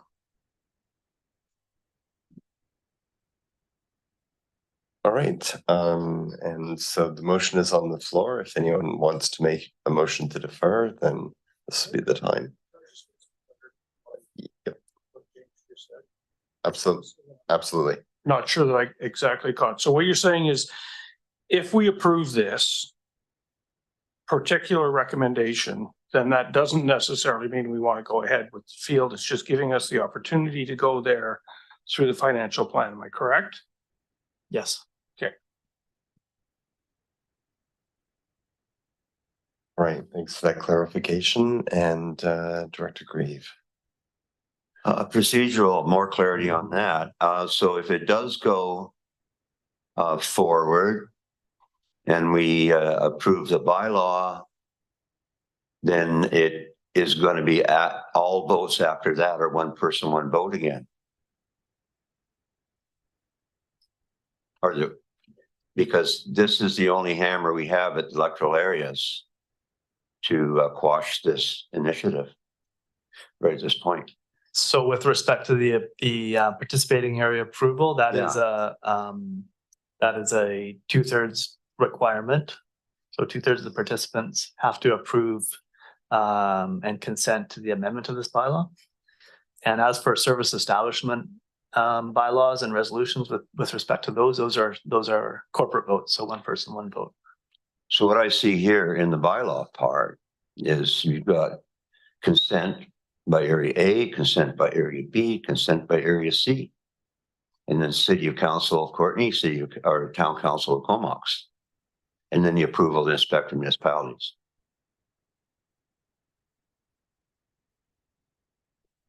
So it has to pass on all those. With respect to the consents, the bylaw must have 2/3 of the participants consenting to the adoption of the bylaw. So that would be 4 out of 5 of the participants.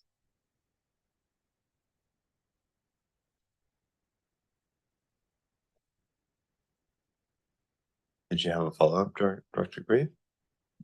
My follow-up would be that I move a deferral until the budget process on this, so we can have a more fulsome discussion and we'll know where we're at.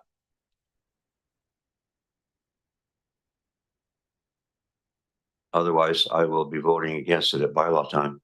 Is there a seconder for that motion?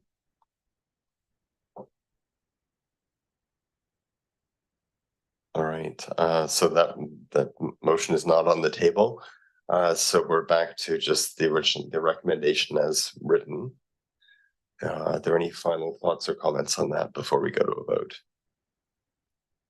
Okay, Director McCollum. Yeah, at the reluctance of dragging out this decision, and I realize that most people have probably already made up their minds about it, but I do want to point out that this decision came about through the strategic planning process, and the project was prioritized out of the recognition that we require, well, I guess require is maybe the wrong term, but that we don't have enough field space. And we've heard that from multiple user groups, although of course the Soccer Association is the biggest, but we've also heard that from the football club, and baseball has also expressed a need for better facilities. So this isn't limited to one user group. And we had a 2008 field study that we looked at the beginning of this process that identified way back then that we needed not one, but 2 turf fields. So while I recognize that it is a big investment, and yes, granting dollars would make it a lot more palatable, there's waiting longer. It just compresses the other needs that we have further down the road. And so I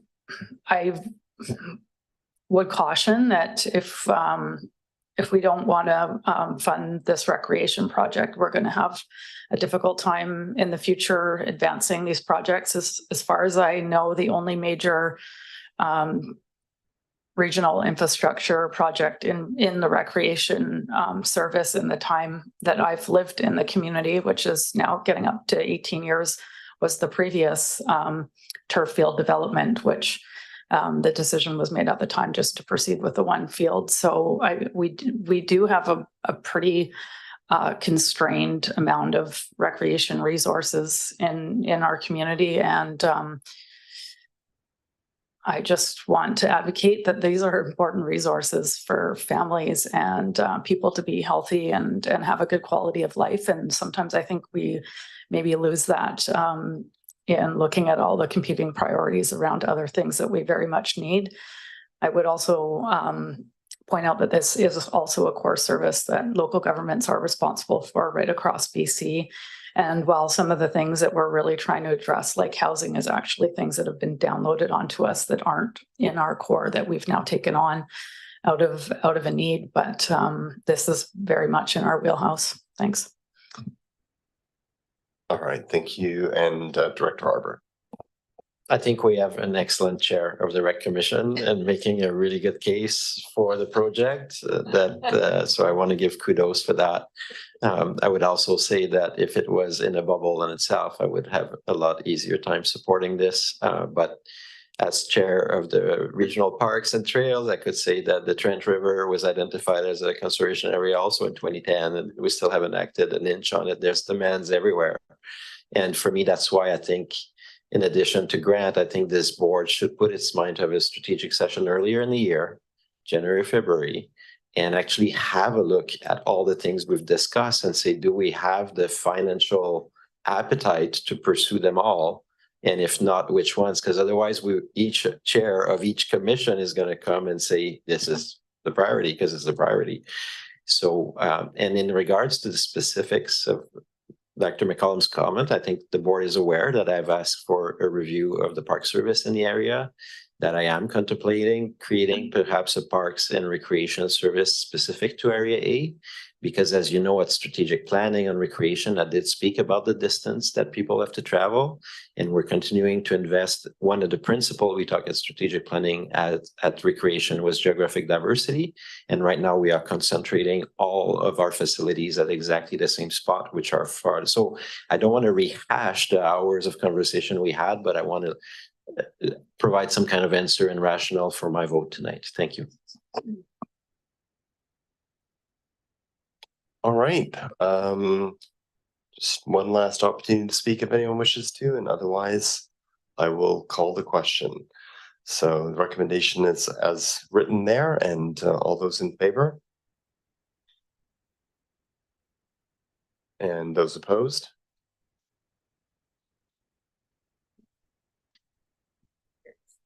Okay, that carries. And Lisa's noted yeah. Okay, thanks everyone. We'll now move on to speaking of the Regional Parks and Trails Committee. The minutes for. Oh, sorry, what's your?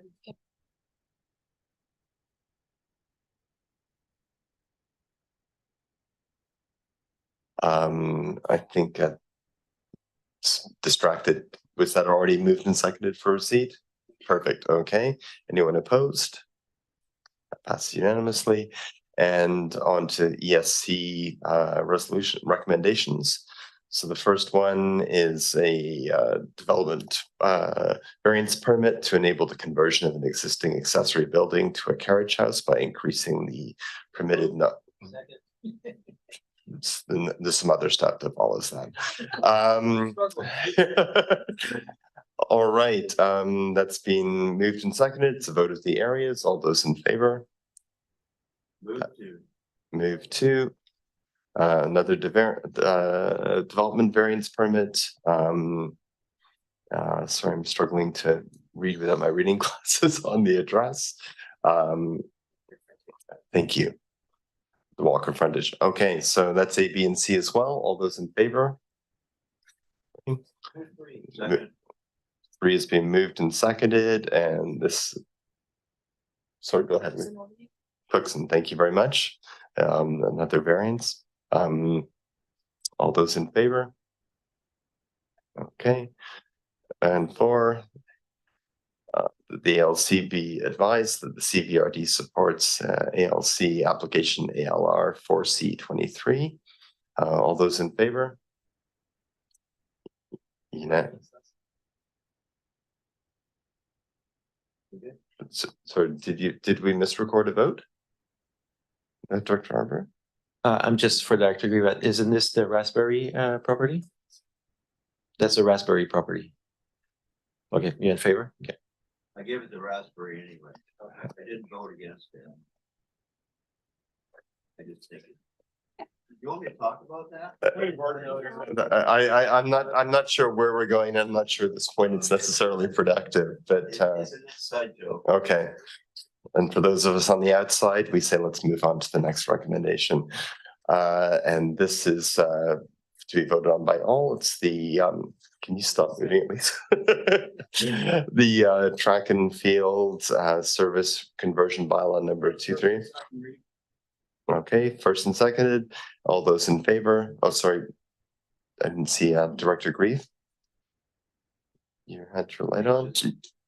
Once more, just a point from the CAO. Can we not just move first and put it on the table? Or do we have to do first and second? It's up to the board what the board would like to do here. We are putting forward first, second, and third readings on this bylaw because that then enables us to proceed to seeking consents from the municipal councils and the electoral area directors. So are you asking about the one first recommendation to put first and second together? Like I said, the electoral area directors aren't a guarantee. So I'm just trying to find a way out where we can still keep it on the back burner because we're not, you know, we're not talking about a forever plan here. We're talking about taking a breath. So As I mentioned earlier, if based on the previous motion that was passed and if this bylaw is given readings, then staff will seek the consent from participants, electoral area director written consent, and the municipal council consent by resolution. If we don't achieve the 2/3 participating area approval, if we can't achieve that and then submit the bylaw to the province, we'll be coming back to the board to report out on the process and the fact that we weren't able to achieve that consent. And the board will have to give it further consideration at that time. All right, and I can't remember if we first and seconded, if that's been moved and seconded. Okay, so that will be the vote on the first part, on first and second reading. All those in favor? Those opposed? Okay, Grief, Hardy, Arbor, and Grant, sorry. Yeah. You're also opposed, okay. That's fine. So it's fine. So that does not carry. All right. Okay, so we'll now move, so there's no need to consider a third reading. And now we'll move on to motions for final adoption. This is the Parkland Development Cost Charges bylaw. Moved by Grant, seconded by Hillian. And this is areas A, B, and C. So all those in favor? That's unanimous. Next is the Union Bay Water Service Establishment bylaw. Okay, first and seconded, and all those in favor, it's the vote of everyone. Anyone opposed? No. 798 for adoption. All right, so that's on the floor for all those in favor. Any opposed? And last. And that's the water supply system bulk water rates bylaw. And that's ABC, Courtney, and Comox for this one. All those in favor? Any opposed? And Doug's moving this along quickly, so there's one more thing to do. Doug, yeah, I thought Doug'd be rushing for that one. Do you want to second it? Okay, there we go. Excellent. All those in favor, take it, and no one is opposed, not even me.